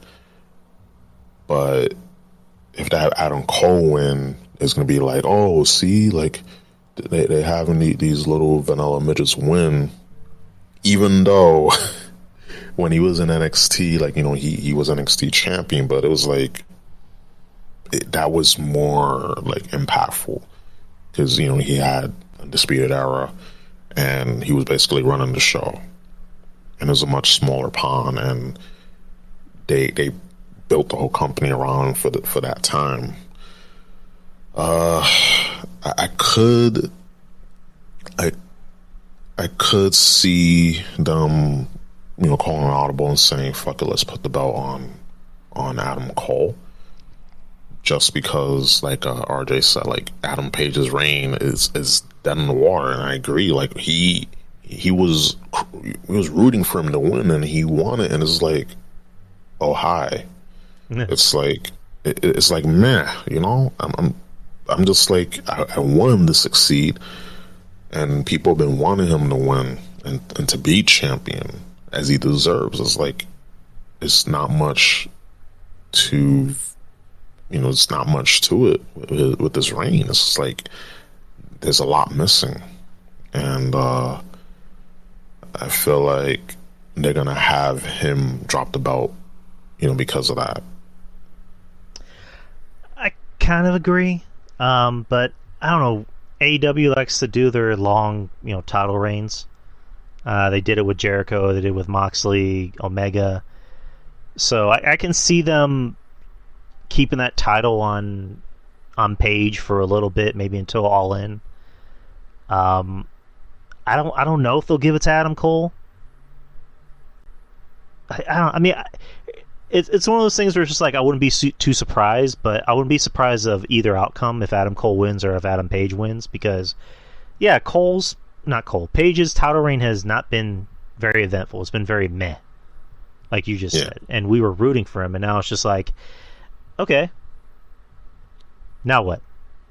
And yeah, it sucks. It's unfortunate because they could have really done a lot to build around this guy, and it seems like him as champion, there's been a lot more interesting things happening around him. Yep. Where, you have the CM Punk and MJF thing. Yeah, Bryan Danielson, anything he's in is always like 1,000 times more interesting. And then Britt Baker and Thunder Rosa, where it's just like you get to the point where sometimes you even forget Adam Page is even the champion, and that sucks. So I don't know, like it wouldn't surprise me if they put it on Adam Cole just to kind of spice things up. If Adam Page wins, like what do you do with him? Like who do you put him up against? Like do you put him up against MJF? Do you put him up against maybe Kenny Omega? Because I don't know when Kenny's going to come back. Do you put him in the ring against Punk? Or maybe try Danielson again? Like, what do you do? I could see them revisiting Bryan Danielson again. I could see him doing that. But it's like, again, like, you can have all these good matches, but A, has to mean something, and B, like, there has to be, a plan. There has to be a method to the madness, and it's like, you can't cover up someone's shortfalls if they're not getting over by having them be put in good matches. If they don't connect with the audience, if they're not put in, compelling storylines and be able for people to be able to relate to them and see their emotions and progress to these stories. Like, look at CM Punk and MJF. Like, there's a reason why people are invested in this story. There's some realism. And I miss the Adam Page, him and Adam Page when he was just drinking beer and just, kicking ass. But when he was moping around because, the Young Bucks and Omega don't want to be my friends, it's like, look at you. First of all, why are you upset if those guys aren't your friends? Like, just fuck him. Yeah, exactly. Fuck him. It's like we were saying about Keith Lee earlier. It's like, why is this big motherfucker not punching Ricky Starks in the face for interrupting him again? Like, you should have just done it the first time. It's like, why is Adam Page, moping around about not being friends with the Young Bucks or Kenny? It's weird booking. It's just really odd booking.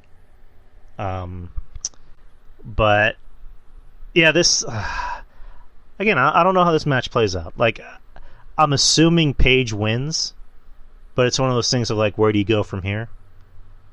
And Cole wins would be interesting. It would be definitely surprising. So, fuck it, I'm gonna go with Page winning. I think they're gonna keep it on him. What do you think? I mean, I could see that.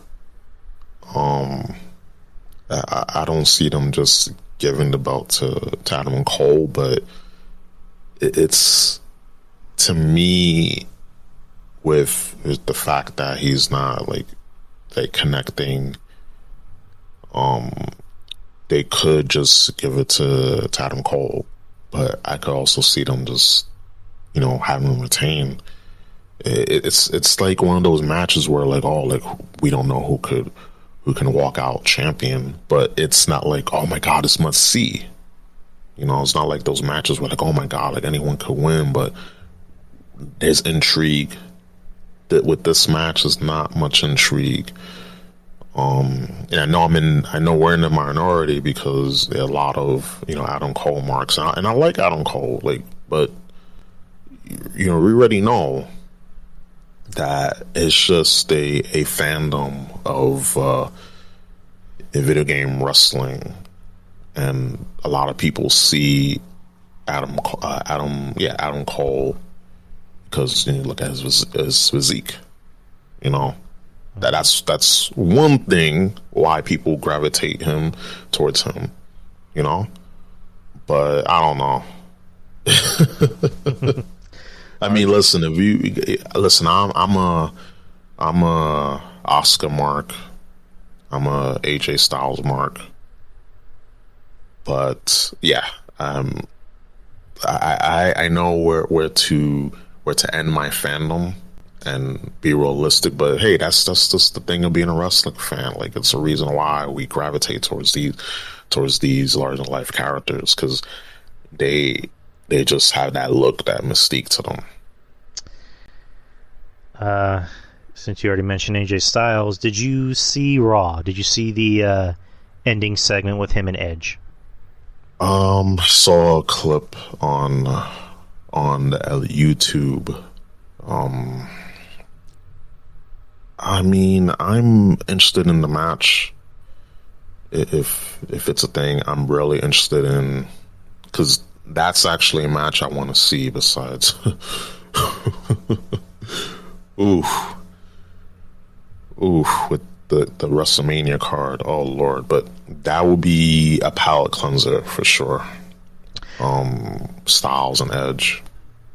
I'm fine with the match. I was a little, I don't know, it's kind of off-putting with the whole thing on Raw where, Edge, he put out the challenge of, you gotta, Dr. Kevin, you gotta earn the win against Edge. He, called out everybody, and then we knew it was going to be AJ. And then AJ comes out and says, I accept, and Edge, says, I want the Bulldog AJ. I don't want this tag team bitch. Ooh. Because we gotta say bitch. And then he slaps AJ right across the face and kicks him in the nuts, and then concertos him. So now Edge is a heel. I don't I don't get it. That was just roll with it. Roll with it. Yeah, that was just odd. I'm watching this. I'm like, I don't understand this, because why does Edge need to be a heel? It's like with the Shawn Michaels and Hogan match where HBK had to be a heel. Like I don't get it. But it's just, oh Lord, I remember that match. HBK just flopping around, and the cartoon match, that was basically the word that everybody described it. It was a cartoon match. It was just HBK fucking overselling anything Hogan did. That was gold, by the way. I loved it. But I'm looking forward to this match. I don't know. It's odd. It's kind of odd going in because WrestleMania it's next month. It's going to be literally at the beginning of next month, and they're just now booking these matches and creating the storyline with these matches. So, I mean, hey, they needed a storyline going into this match. They couldn't just have it being AJ Styles saying "I respect you" and Edge saying "I respect you too." Like they need something.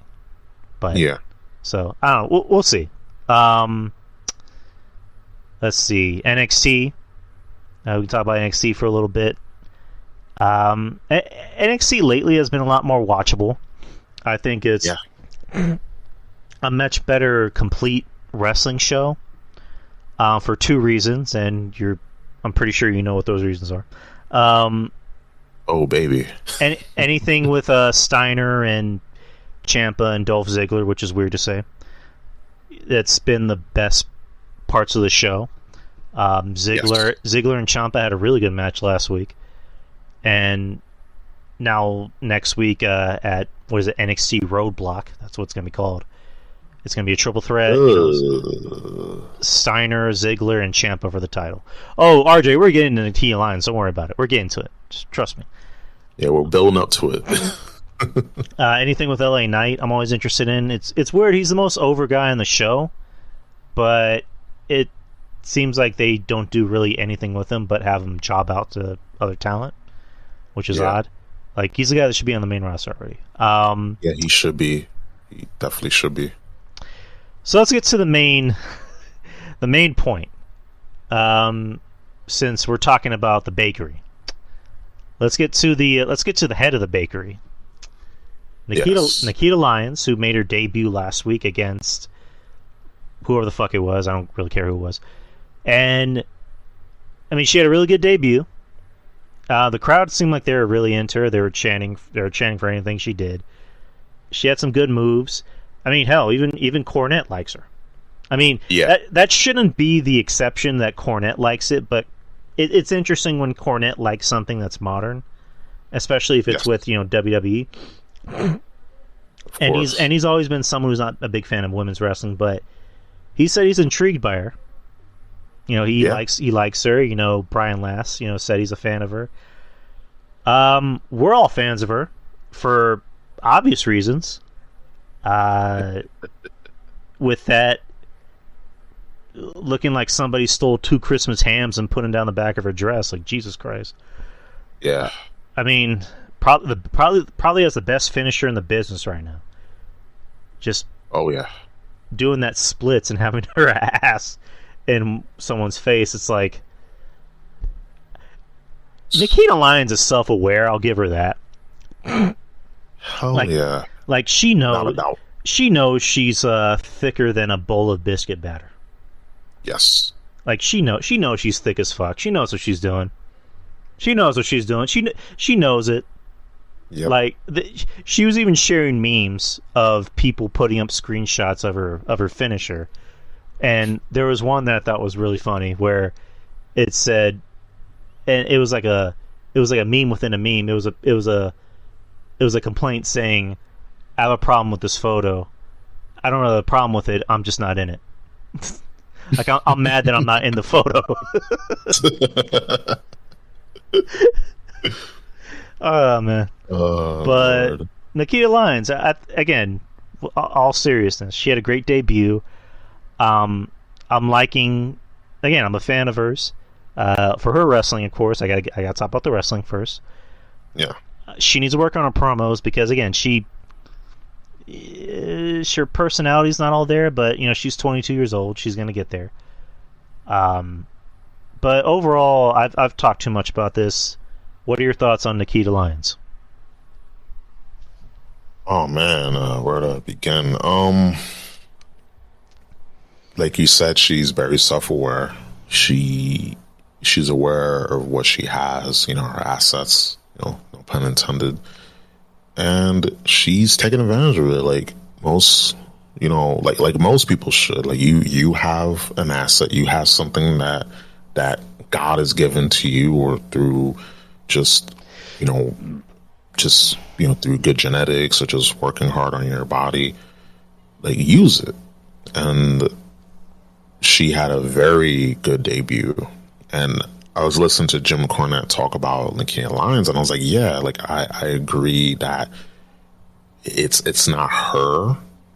Like, when her promos, because again, it's WWE and Pritchard, they have their fingerprints on a lot what goes on in NXT 2.0. So it's like, yeah, expect that. But they just gotta let her go with one personality. I felt like they were trying to cram in too much. Like, they had a lot of good things, right? But like you said earlier, they put too many good things in her promos, and it came out bad. It was like just nonsensical. But it's not her fault at the end of the day, because she's there. She's the type that's like, yeah, like I'm a company girl. I'll do this. I do what they ask me to do. So yeah. But yeah, that match was fairly solid. Of course, the split heard around the world was yeah. I was at work. I think it was at work when either I was at work or I was at home. I don't remember, but I was watching like the match on YouTube, and I was like, whoa, okay, like you got my attention, NXT, because there's a lot of stuff that I don't watch WWE unless it's pay-per-view. So this caught my attention. Of course, Braun Breaker and Tommaso Ciampa. Like, they have good, they have shining, just bright spots. They have good things about the show. It's just that I think that people are just jaded by the fact that they just let go a bunch of people, and they just change NXT. And a lot of people like how NXT was, but they change it up. But they're going in a good step, and they gotta keep the momentum with Nikkita Lyons. Take advantage, like that fucking bakery of delicious cakes. And they gotta take advantage of that, but don't overdo it. I mean, how can you fuck this up? How can you mess this up? Like, there's something that was given to you, and she's 22 years old. She has at least 10, 12, 15 years. If you don't scare her out of the business, you have her at least for a decade and a half. About, like, use her, build her up, don't screw it up, take your time. Like I was talking about with Hook, take your time. That's their pet project. Same thing with Braun Breaker. Take your time with these people. They're young. I just hope that the booking gets better. Again, just wishful thinking, but this is what happens when we try to give too much of benefit of the doubt. Because they're about to feed her a Lash, the botch legend. Yeah, that was weird, because like Lash had the match against Amari Miller, and then she just randomly says, "Oh, I'm better than Nikkita Lyons." I'm like, okay. I mean, we're getting more Nikkita Lyons, so. Yeah. And then Nikkita Lyons just pretty much says, "Hey, I'll see you next week, but you better bring that same energy." That you're talking all that mess on that promo. I'm like, okay, that was slightly better. So yeah. We'll see. I mean, you mentioned, yeah, she might hurt. You mentioned, how can they fuck this up? I'm just like, I think about Karrion Kross. I mean, his debut, He had the cool entrance. He had the hot girlfriend. I'm like, and my first thought was, how are they, like, they're just waiting to fuck this up. And they did. They fumbled the ball with Cross. They fumbled the ball with Keith Lee. They just, like, I don't know. But she might hurt her. The bakery might be out of business. I don't know how you would fuck up this, because WWE, their main roster is very thin. You know, they at the moment, it just seems like they don't really have too many opponents for Roman. Eventually, because more than likely Roman's going to win the match at Mania, and he's going to be, you know, the only champion in the company. So you're going to need more opponents for him. You're going to need more opponents for someone like Ronda or Charlotte or Becky. You can't just have the same girls face them all the time. So you need more talent. You need someone like Nikkita who can spice things up. You need someone like LA Knight that can spice things up. Someone like Breakker. I mean, in WWE's eyes, they probably think fucking Grayson Waller is the best star at NXT because he's tall, and that's it. Like, I don't get it. I really don't get it. But hopefully she survives. I mean, again, she's 22. I mean, usually the women are better off because Rhea Ripley hasn't completely been buried yet. They love Bianca Belair up there. For a while, they were trying to make Nia not look like a complete asshole, but she did. So I don't know. Usually, the women are a little bit better off. I mean, depending on who you are and how you look, because so far Shotzi has been not been doing that great, and I mean, she says she's been dealing with an injury, and I know she's dealing with it all in her personal life, so I'm gonna assume that's the case. That's why they're not featuring her on TV as much. But I know I think it was either today or yesterday she had a funeral for her father. So condolences to Shotzi and her family. Makes sense to why she hasn't been on TV lately. But that's really all that's been happening, non AEW related. Do you want to talk about the Cain Velasquez thing? Yeah, I heard he almost killed someone. So I have it right here. It's on ESPN. Cain Velasquez was arrested Monday on suspicion of attempted murder and booked into Santa Clara County Jail. Velasquez held without bail, according to online records. The San Jose Police Department announced Monday evening that there was a shooting in the city of the intersection of Monterey Highway and Bailey Avenue. Police said one adult male was shot at least once and transported to a hospital with non-life-threatening injuries. The shooter was identified as Velasquez. Motives and circumstances surrounding the incident are still under investigation at the time. I don't have the right article. So, the story behind it, and I believe Mish posted it, that he shot a man that he believed was molesting a family member of his. And, Dirk is saying, that he was 63 years old. That's what I read too. And on the moral side of things, and Kevin is saying, why don't you just hit him? I mean, that probably would have been better for him because, he still would have went to jail, but he could have gotten out. I don't see why someone like Cain Velasquez needed a gun to, scare someone because he's already a weapon, like essentially. Yeah. But you know how I feel. Anyone who abuses children, they should be wiped off the face of the earth. Like I have zero sympathy or love for anyone that abuses children or animals or rapists, anyone like that. They all deserve to be wiped off the face of the earth. Like we'd be better for it.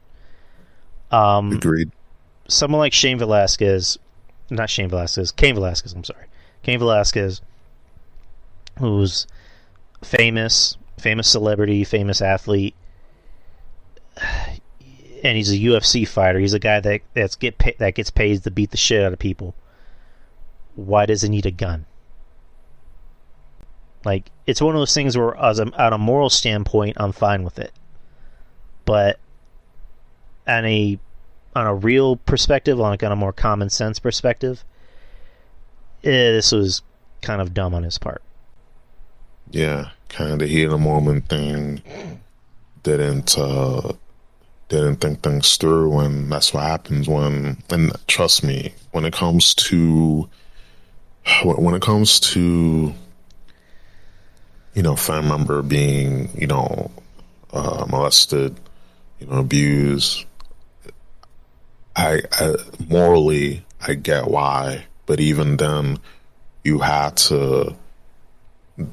There's always a way to handle things. You can't just, sometimes you got to take the law in your own hands when it calls for it. I'll say 10% of the time. The other 90%, like, don't do anything crazy because, it's not worth your life. And also, if you do something stupid, then, there goes your life, there goes your freedom. And any situation, we got to think logically. You gotta have a clear head, because you let your emotions control you and forget about it. You pay for it one way or another, and you gotta think logically. You gotta have a strong-willed mind. You gotta be strong-willed. You can't just let your emotions just control you like that. You really can't. And understand it's someone, your family member. Like, if I was in his shoes, people say, "Oh, I know what to do. I'll do this, that, and the other." Yeah, but when it actually happens, then you know how you react, because it's happening at that moment. But there's also a way to go about things. That's a perfect way to describe it. I mean, just in a lot of these situations, it's just like you have the like, just because you can do something doesn't mean you should. Yep. Because words I live by. Like, you, and going back to Dr. Kevin, like, why didn't he just, like, beat the fuck out of him? Like, again, I'm not promoting violence. I'm not promoting trying to get arrested, but it's just like, assault, bodily injury, and premeditated murder. What sounds worse? Like, you're going to go to jail for premeditated murder or heat of passion, like however you want to describe it. But assault, bodily injury, you'll go to jail. But a guy like King Velasquez, I don't know how much money he has. I can imagine he's going to get out, like, in like a day, or even not even a day. Yeah. So, and again, we don't have the full story, but it's just, I feel for Kane, for wanting to protect or avenge his family member. We would all sit up here and say we would do the same, but at the same token, we're putting our lives in jeopardy by trying to be Superman, essentially, by trying to be like the Punisher and go out and kill pedophiles. Which, again, our lives would be so much easier if people like that didn't exist in the world. But we have to let the justice system handle this. As hard as it may seem, we have to let them handle this. So, yep. But yeah, that's our take on it. Was there anything you wanted to talk about before we call it a night? No. Then we pretty much covered everything in wrestling. It's been a minute since we've done a show. Like, life throws a curveball, and I have let's just say I have a knot from getting pelted by curveballs, but we're here, we're still ticking, and have fun tonight. I had fun too. It's like that saying, man plans, God laughs. Yep. So, but yeah, this is a fun show. Great season premiere. This is the season premiere, and you guys were all witness to it. I appreciate everybody that showed up to the chat room tonight. RJ, Dashing, Dirk, Kevin, Kyle, if you're still here. I'm assuming you're still here, Kyle. Dirty Bird, Maurice. Maurice, I haven't seen you in a while. What's up, Maurice? I already said Dr. Kevin. Sean. Haven't said hi to you, Sean. Welcome to the show, Sean. But yeah, man, it was a great show. I appreciate y'all for showing up. You know where to find us. You know where to find me. I'm easy to find. I'm the only Drew Yari I know. You can find me on Twitter, Facebook, Instagram. The show is always on Spreaker. RJ, I got a hold of Spotify, so the show should be showing up on Spotify pretty soon, or new episodes. I mean, and then YouTube, of course, and then me and Ruben. We have a Patreon show. It's on my Patreon channel. It's called Worst of the Worst, but we've been discussing possibly changing the name. Dirk, don't get Drew and Shaheen confused. Yeah, I look nothing like Shaheen. I'm more sexy than Shaheen, so get it right. Anyways, Shaheen's pretty sexy, by the way. I can't lie. But yeah, me and Mr. Ruben do a Patreon show just for $5 a month. I also do a show with RJ, who's in the chat. Revenge of the Savage Nerds. And I do a show with Jeff Lippman, From Our Lips to Your Ears. That's usually a monthly show. But yeah, me and RJ and Ruben, we need to get back on that Patreon wagon. We need to start doing more shows. But I've already plugged my shit. Ruben, go ahead and plug your stuff. Of course. Once again, I had fun. Thank you for having me. Of course. Chat was lit tonight. I had a blast. You can find me on Twitter, Ruben Prime _3. Also for the podcast, the Ruben Prime podcast, I have a Twitter that I'm going to start building up, and that's Ruben Prime Media. And that's going to be basically for the podcast, like, only, and my personal one, just, my personal shit, where you can, contact me. And like I mentioned, the podcast, Ruben Prime, the Ruben Prime podcast, I'm all over. Spotify, like you mentioned. I like Spotify. They have a review system on there, so guys, make sure you give a rating on Drew Yari's on his show page for his podcast, and mine as well if you're inclined to. And my podcast covers culture, pop culture, politics, and hypocrisy, as I like to call it. I'd like to make fun of all the hypocrisy in the world of politics, culture, and I dabble into wrestling, but I basically leave the wrestling on here when I'm on Drew Yari's on his show.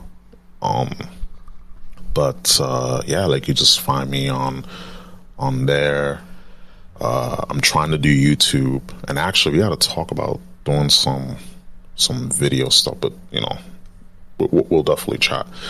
But yeah, like, I'm trying to get back into the grind of podcasting, and I really enjoy. Like, I had fun tonight, and we just got to keep on trucking, keep on, keep this train going, because we're gonna do this. We're able to until the wheels falls off, and it's enjoyable.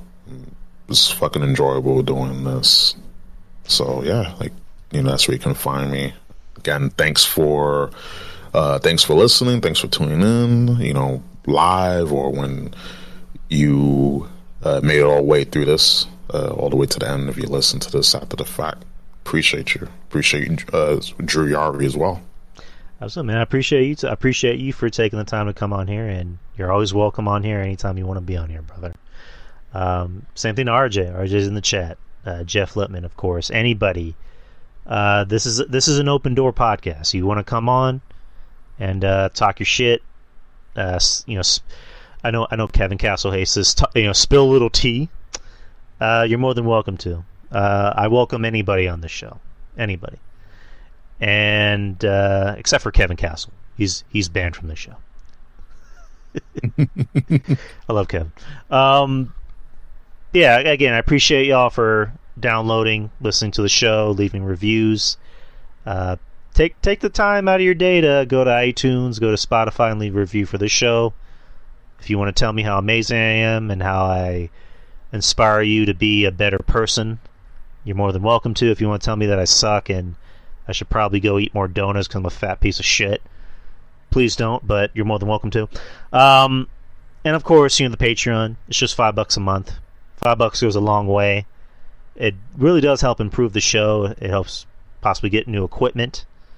It keeps the lights on. It goes a long way, people. So $5 a month.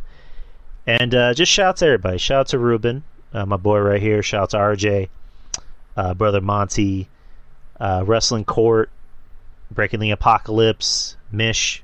If you're listening, appreciate you so much. Thank you for everything. Thank you for making this for me.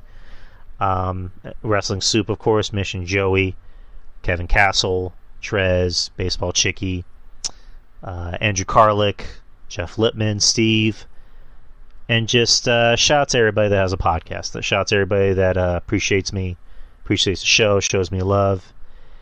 And yeah, I will have this show updated as soon as I can. These shows usually go up every Friday morning, so this show will be up on Friday morning. So expect that to happen. And everybody have fun this week. If everyone's going to go see the Batman this weekend or tomorrow, whatever, have fun with that.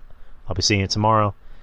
But anyways, guys, it's been a long night. It's almost midnight over here, so I know it's midnight over in the East Coast. So again, appreciate y'all for staying up late to listen to this show. But anyways, guys, take care. Have a great weekend. Enjoy the Batman, and peace. Peace. The Drew Yari Show. It's Drew Yari. It's Drew Yari. The Drew Yari Show. It's Drew Yari. It's Drew Yari. The Drew Yari Show. It's Drew Yari. The Drew Yari Show. It's Drew Yari. The Drew Yari Show.